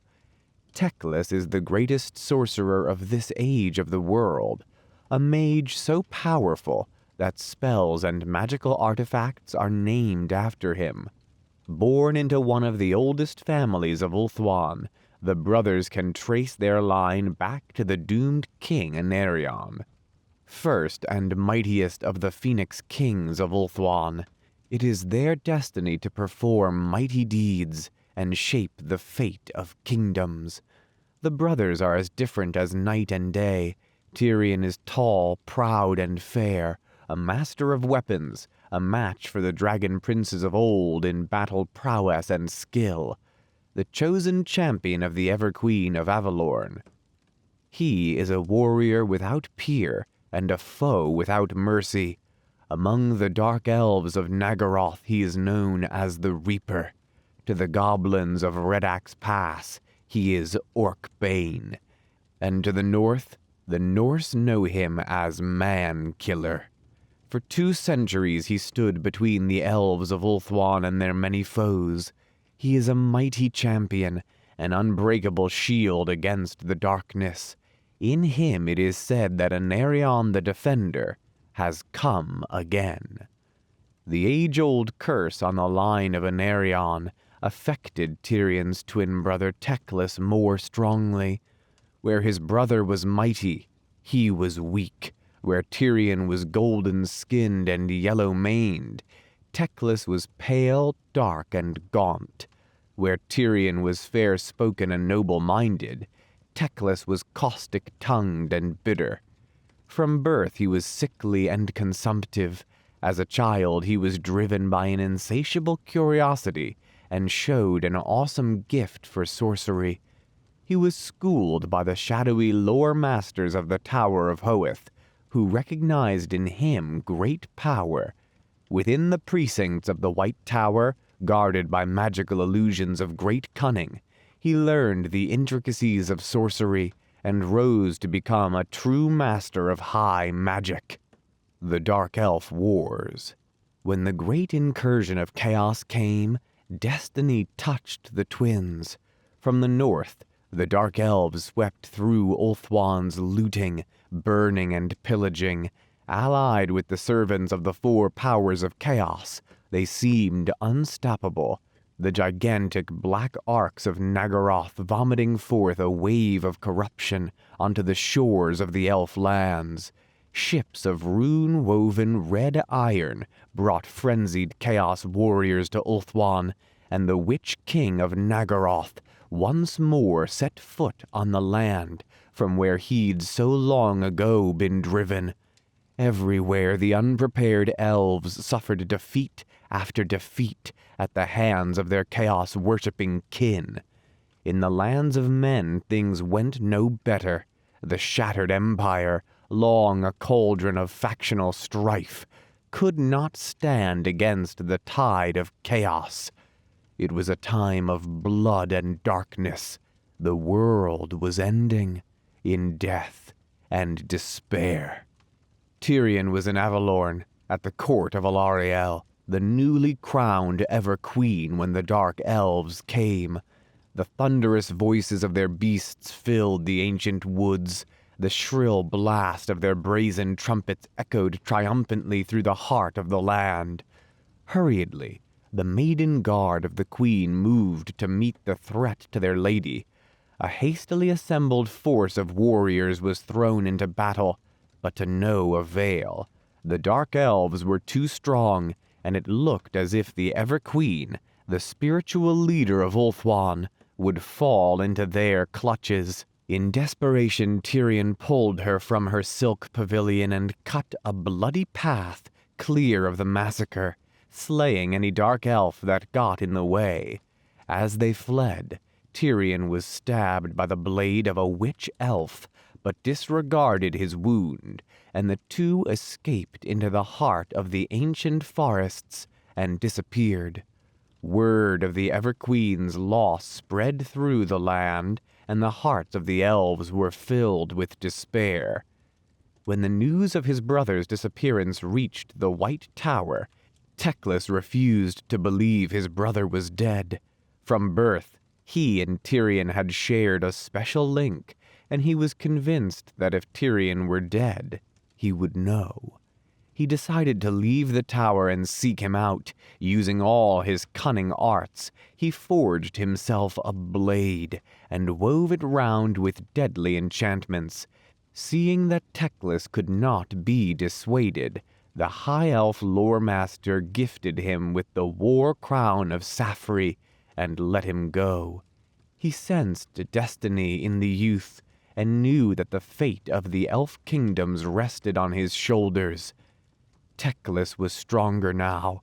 The potions of the Loremasters had gone a long way towards giving him mortal strength. The High Loremaster hoped it would be enough. Tyrion and the Everqueen fled through a land laid waste by war. The old forests burned as the Dark Elves took vengeance for their long exile. An army of Illyrian horsemen was destroyed in the field by the Witch King's sorcery. The princes of Caledor strove unsuccessfully to wake the last dragons, while the great natives of Lothern were driven from the seas by the Chaos fleets. A dark elf army retook the Blighted Isle, and the altar of Cain fell once more into dark elf hands. Triumph followed triumph for the spawn of Nagaroth. Bitter defeat piled upon bitter defeat for the High Elves. The Dark Elves were filled with glee at the news of the loss of Eltharion, but the Witch King refused to believe the rumor of her death. He insisted that her body be found, so he could display it crucified upon his standard. 4 assassins stood before him and pledged to know no rest till they brought him Elthariel's corpse. The Dark Elves sought the pair everywhere. Tyrion and the Everqueen often hid, blindly writhing through the loam to avoid the eyes of Dark Elf patrols. As the Witch King poison gripped him, Tyrion grew ever weaker and more feverish. But with her land disrupted, the young Everqueen could not find the power to save him. The High Elves were reduced to fighting a guerrilla war in their own land, while the servants of darkness reigned everywhere. But now a new rumor filled all ears. A sorcerer was abroad, and no one could stand against him. He was a pale youth who wore the war crown of Saphery. Where he walked, the Dark Elves trembled, for he commanded the powers of magic as if born to them. His words summoned lightning and cast down monsters and destroyed chaos warriors with a word. The Slaaneshi champion Albrecht Numan challenged him to a battle, but he and all his followers were in an instant reduced to dust. He intervened at the Battle of Hathar Ford and slew Ferric Casterman's Coven of 10, the most feared Tzeentchian sorcerers of the day. These were small victories, but in those days of darkness, they gave the High Elves some hope. Hope was what the folk of Ulthuan's many kingdoms desperately needed. The claws of chaos held the island continent firmly in its grip. From Trace in the north to Atane in the south, the elf lands were overrun. Not even the waters of the inner sea were free of dark elf incursion. Ships were carved from the blighted forest with supernatural speed, and raiders moved as far as the Isle of the Dead before being turned back by the warding spells. Only in Saphery, around the White Tower and by the walls of the mighty fortress city of Lothern, where the Dark Elves halted, and even there things looked grim. 3 black arcs laid siege to the great lighthouse of Lothern, the glittering tower. By day and night, spell blasts and siege engine shots battered the walls. The Phoenix King himself was trapped within the city, and it seemed only a matter of time before the entire land was devoured. With the Everqueen lost, the elves had little heart to fight on. The darkest hour. In the forests of Avalorn, the hunt was closing in. The 4 assassins finally caught up with Tyrion and his charge, coming upon their camp by night. The wounded elf lord fought like a blood-mad wolf under the furious onslaught of his blade. The dark elves died, but not before one unleashed a messenger familiar to carry word of their discovery to the Witch King. Howling with triumph, the Lord of Nagaroth then sent forth his pride and joy, the Keeper of Secrets, Nakari. With a roar, the greater demon sped through the night to find its prey.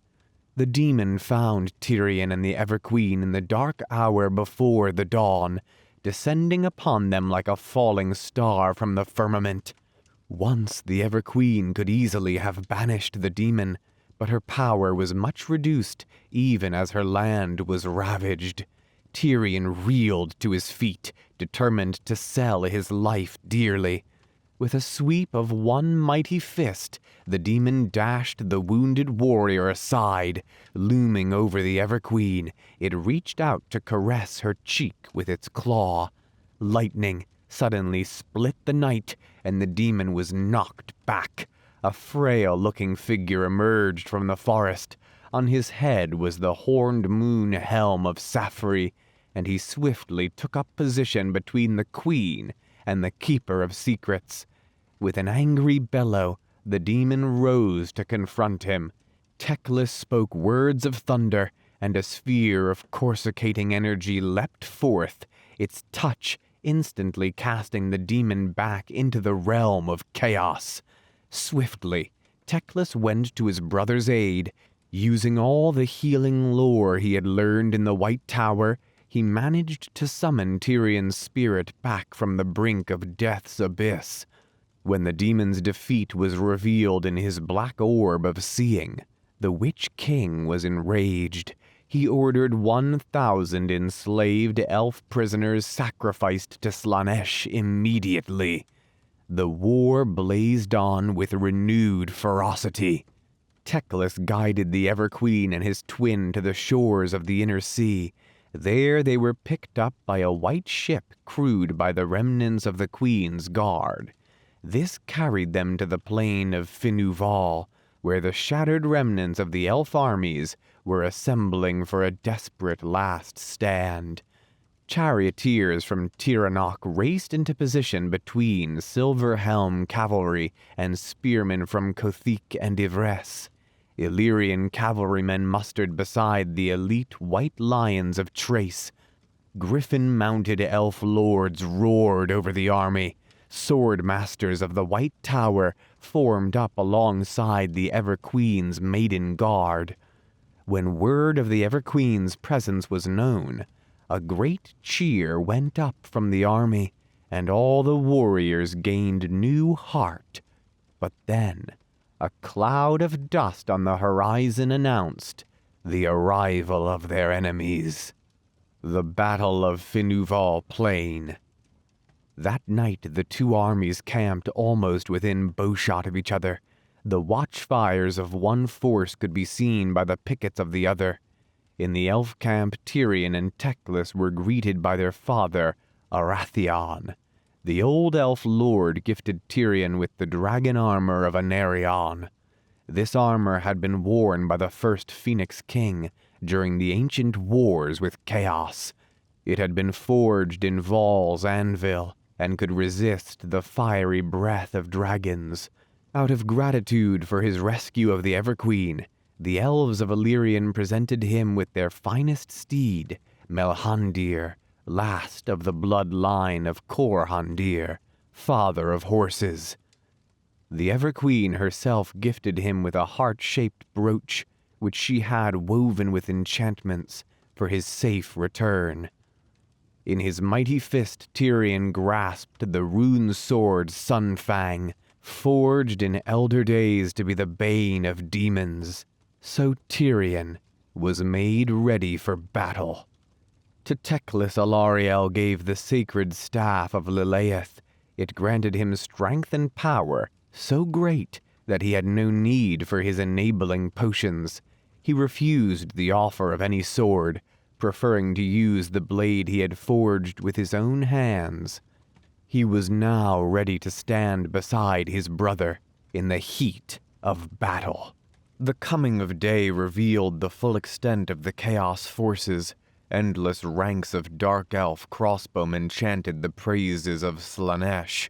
A horde of cold ones croaked and bellowed in the chill morning light. Male armored warriors brandished their spears. Witch elves cackled and screamed maniacally. Beastmasters herded monsters into position. One entire flank of the Witch King's army was held by Chaos Knights and their bestial retinues. The elves were greatly outnumbered, and the situation looked desperate. From a blasted hill in the center of that evil army, the gigantic black-armored figure of the Witch King surveyed the battlefield, confident that victory was within his iron-clawed grasp. Urian Poisonblade, the Witch King's personal champion, called out a challenge to single combat. Was there anyone in the elf army brave enough to face him? Urion's reputation preceded him. He had been bred for battle by the Witch King himself. He was the greatest of assassins, the most relentless of slayers. He had the heart of a demon and the eyes of a hawk. He could kill a bull with one blow of his bare hands, and deflect an arrow in flight with a sweep of his blade. On his brow was the mark of Cain. He was death incarnate. Arhalion of Ivres was the first to respond. He was a mighty soldier, a veteran of countless battles. Urion cut him down as if he were a child. The elf army moaned in despair and dismay. Next was Korhian Ironglaive, captain of the White Lions, the most renowned warrior of Trace. Blows were exchanged faster than the eye could follow, but to no avail. Within minutes the proud high elf lay headless on the plain. Then Tyrion strode forth. It was a battle the like of which those present had never before witnessed. It was as if gods themselves made war. Sparks flew as blade clashed on blade. Both warriors fought in deadly silence. Again and again, Urion's glowing black blade was turned by Tyrion's armor. Again and again the master assassin ducked the sweep of Sunfang. They fought for an hour, and it seemed that neither would have the edge. Spells blistered the air around them as the Witch King sought to aid his champion. Sweat glistening on his brow. Teclis dispelled them. Every witness held their breath. It seemed impossible that anyone could survive in the middle of that storm of blades. Then Tyrion slipped, and Urion loomed over him, blade held high. It was the opening that the high elf had waited for. A quick thrust of his weapon found the assassin's heart. The host of darkness let out a howl of anguish and charged forward to overwhelm the lone elf warrior, and the elf army raced to meet them. Malhandir reached his master first, and Tyrion vaulted into the saddle, then turned to face his foes. The two forces clashed at the heart of Finuval Plain. The Dark Elves had the greater number, and their allies were fell. The High Elves were fighting for their homeland and the Ever-Queen. They had the desperate courage that flowed from knowing that this might be their last chance to turn the tide. All that long day the armies fought with savage fury. Both sides were driven by the consuming hatred that their ancient civil war had bred. Flights of crossbow bolts, so numerous they darkened the sky, were met by clouds of white-fletched arrows. Great lumbering cold ones were hamstrung by nimble elf warriors. The horsemen of Eltharion were pulled down by the foul beasts of chaos. Spells crackled back and forth through the air. Blood mingled with the dust, thrown up by the battle. Thousands died, but neither side gave any ground. So great was the carnage that warriors fought over bodies of the dead, and ravens feasted on the wounded trapped inside the mounds of corpses. Right at the center, Tyrion fought with the fury of an enraged beast. His great burning blade cut down foes with every stroke, and his shining mail turned the swords of his desperate foes. By himself, he was worth an army. Where he rode, the elves took heart. Malhandir trampled dark elves beneath his silver-shod hooves. But Tyrion could not be everywhere at once, and slowly the weight of numbers turned the battle against the High Elves. The defeat of the Witch King. At the heart of the battle, Teclis wrestled with the dark sorcery of the Witch King. Nagaroth's dark master had perfected his evil arts over long millennia, and for the first time Teclis met a foe that was his match. Awesome magical energies were focused and brought to bear. Lightning streaked the darkening sky. Terrible clouds, capable of stripping warriors to the bone, were turned aside by magical winds. Demons howled and gibbered as they surged through the carnage. Teclis strode into the sky to better observe the battle. From the blasted hilltop, the Witch King matched him spell for spell. Teclis saw that the battle had turned. The size of the Dark Elf Warhost was too great. It looked as if the elves would be utterly massacred. Now there was nothing else for it. It was time for a last desperate gamble. He invoked the power of Lilith. His staff glowed and pulsed as the goddess fed him energy. Teclis sculpted the power into one bolt of titanic power and unleashed it upon the Witch King. Frantically, the evil one tried to turn it aside, but could not. The blast descended on him, burning into his very soul. At the final moment, he was forced to cast himself into the realm of chaos to avoid final and utter death. Freed now from the burden of dealing with the Witch King, Teclis turned his energies on the horde of evil. Spell after spell crashed down on the Dark Elves. The carnage was too awful to contemplate. Malhandir brought Tyrion face to face with the Witch King's standard bearer. The High Elf cut down his foe with ease. Malhandir trampled the Witch King's banner into the mud. Seeing their lord defeated and their standard smashed, the Dark Elves fell into despair. Overhead, a seemingly unstoppable magician rained magical doom down on them, whilst before them, an unstoppable warrior clove through their ranks like a ship through waves. Almost to a man, that vast army turned and fled. Almost to a man, they were cut down. The High Elves had won their first major victory of the year. The tide had turned. Tyrion led the army south to relieve Lothern. Word of his coming gave heart to the High Elves. The tall warrior wearing the Everqueen's favor and his sorcerer twin became feared by their foes. The High Elf army fell on the besiegers of Lothern, putting them to the sword. The Phoenix King led his guard from Lothern to meet them. Caught between the hammer and the anvil, the besieging army was crushed. Outside the walls of Lothern, Tyrion and Teclis were greeted by the Phoenix King himself. Within 2 days, a great plan was conceived to drive the Dark Elves from the land. Tyrion would lead one High Elf army to Saphery to relieve the Tower of Hoeth. The Phoenix King would drive north and engage the enemy directly. Word arrived from Caledor that the dragons had been roused. Victory was within the High Elves' grasp. The gift of magic. Just as the armies readied to set out, a battered ship limped into harbor. It was commanded by Peter Laszlo, personal ambassador of Magnus the Pious. He bore a tale of woe from the old world.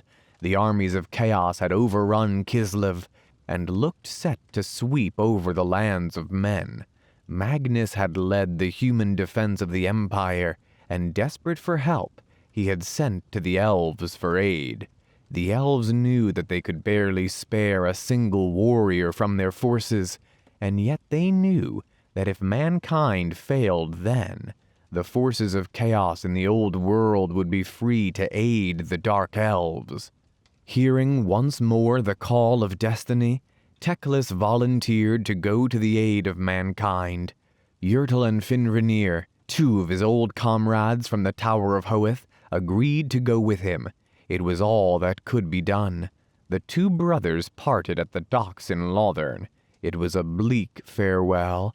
Neither knew if they would ever see each other again. Teclis took to his ship. Tyrion rode away with his army. It would be many long years before they saw each other again. Now leading the elf army, Tyrion proved to be every bit as skillful a general as he was a warrior. His surprise attack routed the chaos forces in the woods around the White Tower. Joined by a contingent of swordmasters, his army marched into southern Avalorn to reclaim the Everqueen's land. There the Dark Elves had been demoralized by the Witch King's defeat and hounded by relentless guerrilla forces. Tyrion drove them out of the woods and into the hills of southern Trace. In this mountainous land, a savage war of ambush and counter-ambush was fought, but the Phoenix King had lent Tyrion the services of a unit of white lions, and these bold warriors' knowledge of their homeland was to prove invaluable. In the year 2303, exactly 2 years after the invasion began, the Phoenix King and Tyrion met at Tor Akare, the capital of Trace. Dark Elves had been driven from the mainland of Ulthuan. The war was all but over, although bitter fighting was to rumble on in the islands for many decades. In the old world, Teclis and his companions arrived at the court of Magnus the Pious, where Teclis's wise advice and mighty sorcery soon made him an invaluable counselor. The influence of the 3 high elf mages changed the course of the war. They taught some simple battle spells to the human hedge wizards, and these, combined with their own command of awesome forces, aided in many victories for the men. In numerous battles they provided their willingness to spill their own blood in defense of the lands of man, and Teclis and Finrir both took many words. Yrtel himself fell in battle and was buried with great honor. But it was after the war, when Magnus had driven the enemy from the land, and he'd been hailed as the new emperor, that he performed what was to be his most significant act. Magnus requested that Finrir and Teclis teach the full secrets of magic to men. The new emperor had seen how instrumental it had been in holding back the tide of chaos, and wanted to add yet another weapon to mankind's arsenal. At first Finrir resisted. Elves and men had come to blows in the past, and might do so again. Teclis took the long view. He argued that by helping men protect themselves against chaos, they would create an invaluable bulwark against the forces of darkness. Eventually Teclis's view prevailed, and the colleges of magic were established. Teclis himself taught the first human students, and more than 20 years passed before he returned home. Through his work as a teacher, he became fond of the race of men, and saw in it the possibility and the threat that in time might far exceed the declining race of the elves. The two brothers met again at their ancestral home in the year 2326, when Teclis returned for their father's funeral. It was a sad moment, but the two embraced joyously. Tyrion was now the chosen champion of the Everqueen, second only to the Phoenix King among the defenders of Ulthuan. Teclis planned to return to the Empire to continue his work, but word came that the High Loremaster of the White Tower had died, and the council offered Teclis his position. Teclis could not refuse such an honor, and so he returned to the Tower of Hoeth. Since the days of the Great War against Chaos, the two brothers have been active in the defense of Ulthuan. Tyrion led the army that defeated Eric Redax's army of Norse raiders, and twice led expeditions to the Blighted Isle to reclaim the Altar of Cain from the Dark Elves. Both times he drove the spawn of Naggaroth off, but always they return. When not leading the armies to war, he dwells at the court of the Everqueen and keeps the peace in Avalorn, slaying marauding monsters and hunting down bands of beastmen and goblins. Teclis probes the ancient mysteries of sorcery at the White Tower. Often his researchers demand that he visit the far corners of the world.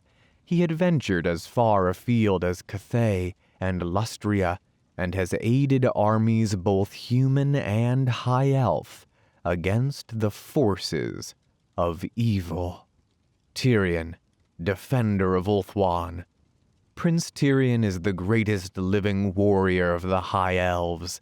He is a descendant of the first Phoenix King, and some elven bards say that he is, in fact, a Nerion reborn.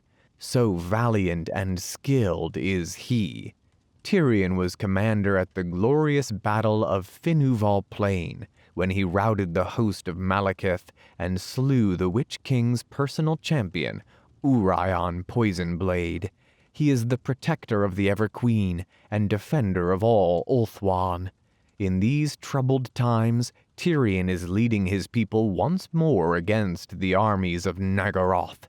Some ask why it is he, and not the Phoenix King, who fights against Malekith. And dissent at the court in Lothern is growing that King Finubar allows Tyrion to share this burden alone. Some even say that Tyrion should take up the Phoenix crown himself. The oldest and wisest elves speak out against this careless talk. Those who remember the dark and treacherous times of the Sundering care not for it to be repeated again. Whatever happens, Tyrion and his twin Teclis suffer under the curse of their forefather, brought down upon the family when Anarion drew Cain's blade to fight the forces of chaos.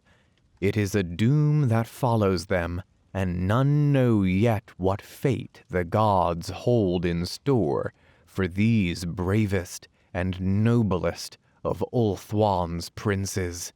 Teclis, High Loremaster of the White Tower. Twin to mighty Tyrion, Teclis is wholly the opposite of his brother. Physically he is frail, and must sustain himself by imbibing magical potions of his own creation. He is not a master of swordplay nor strategy. However, he is the greatest living mage in this age of the world, and his mastery of the magical arts is unsurpassed by any other living creature.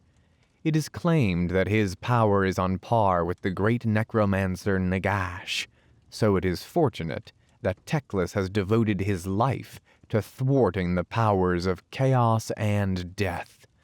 It was Teclis who first taught Imperial wizards how to control the raging energies of the magical realm, and on his instruction the colleges of magic were set up. It was only with the aid of Teclis that the Emperor Magnus the Pious was able to push back the forces of the Dark Gods in the last great war against chaos. Truly, Teclis is one of those legendary heroes whose actions shape the world. The Elven Language. The High Elf language was developed many millennia ago, whilst humans were still uttering guttural exchanges. It has remained largely unchanged for several thousand years, evolving only slightly to adapt to the changing times, much like the elves themselves. At the heart of the Elven language, called Eltharion by the elves, are a few basic root words or concepts. These words and combinations of them form the basis of most Elven communication, other words being derived from the basic concept that underlies the word. These underlying concepts are known as asai, or greater words, while derivative words are called the onai, or lesser words. The asai and onai relate to the runic alphabets of Ulthuan, as detailed later. The asai form the cornerstone of all Elven communication, stemming from the most basic concepts of the world and Elven culture. A single word has a variety of meanings, depending on the context in which it is written or spoken. The exact context is defined by the onai in the same sentence, honing down the broad concept into a more practical definition. For example, one of the oldest asai in the Elven language is Asur. This represents the highest of the Elven gods, the creator of Ulthuan. The god himself is named Asurion, but the word itself can also mean the eternal flame, the greatest temple to Asurion in Ulthuan, rebirth, lordship, and is often used to define the High Elf people themselves. We can see the commonality between all these concepts. The Phoenix King, the chosen of Asurion, must pass through the sacred flame in the temple and receive the god's blessing, being reborn into his new role as ruler of the elves, who see themselves as the children of Asurion. The speech of Ulthuan is highly melodic, impossible for any other race to imitate without the heaviest of accents, and losing much of the subtlety of meaning implicit in variations of tone, stress, and timbre. Thus, the language, while at its most fundamental level is very simple in theory, in practice is near incomprehensible to non-Elven minds and ears. The runes of the elves. The ancient rune script of the High Elves is the most refined form of writing in the known world. For 8,000 years, the High Elves had developed their runes and signs so that they could be used to store their accumulated knowledge and safeguard their history and songs for future generations. High Elves possess a greater deal of respect for the world about them, and their rune script largely duplicates the shapes and forms found in nature, or are based upon the complex patterns of the stars in the night sky. Most Eltharion runes can be written in several ways. Like the words they represent can mean different things in different contexts. For inferior races, these double meanings can often appear contradictory and confusing, but the children of Asur, whose sensibility and aesthetics are far advanced compared to the other races, know that all things in life are a matter of perspective and interpretation. In written form, the Elven language is a flowing text, an unbroken stream of runes. Like the words themselves, these runes are split into Asun, greater runes, and Onun, lesser runes. Indeed, it is virtually impossible for humans to decipher High Elf writings, and it is claimed by many scholars who have tried that the runes themselves appear to change shape in the eyes of an untrained reader. Thus, most of the translations of Elven text are woefully lacking, being full of inconsistencies, errors, and swaths of garbled nonsense. Of all Elven texts, the most elegant and dangerous are their tomes and scrolls of magic. The words themselves have power, and are written in the most arcane of scripts to deter those who seek such knowledge easily, even amongst Elven kind. High Elves often decorate their panoply of war with runes. On their banners, armor, and weapons, the runes used in war often represent the pride and might of Ulthuan, but also serve as a reminder of the noble principles of elven warfare.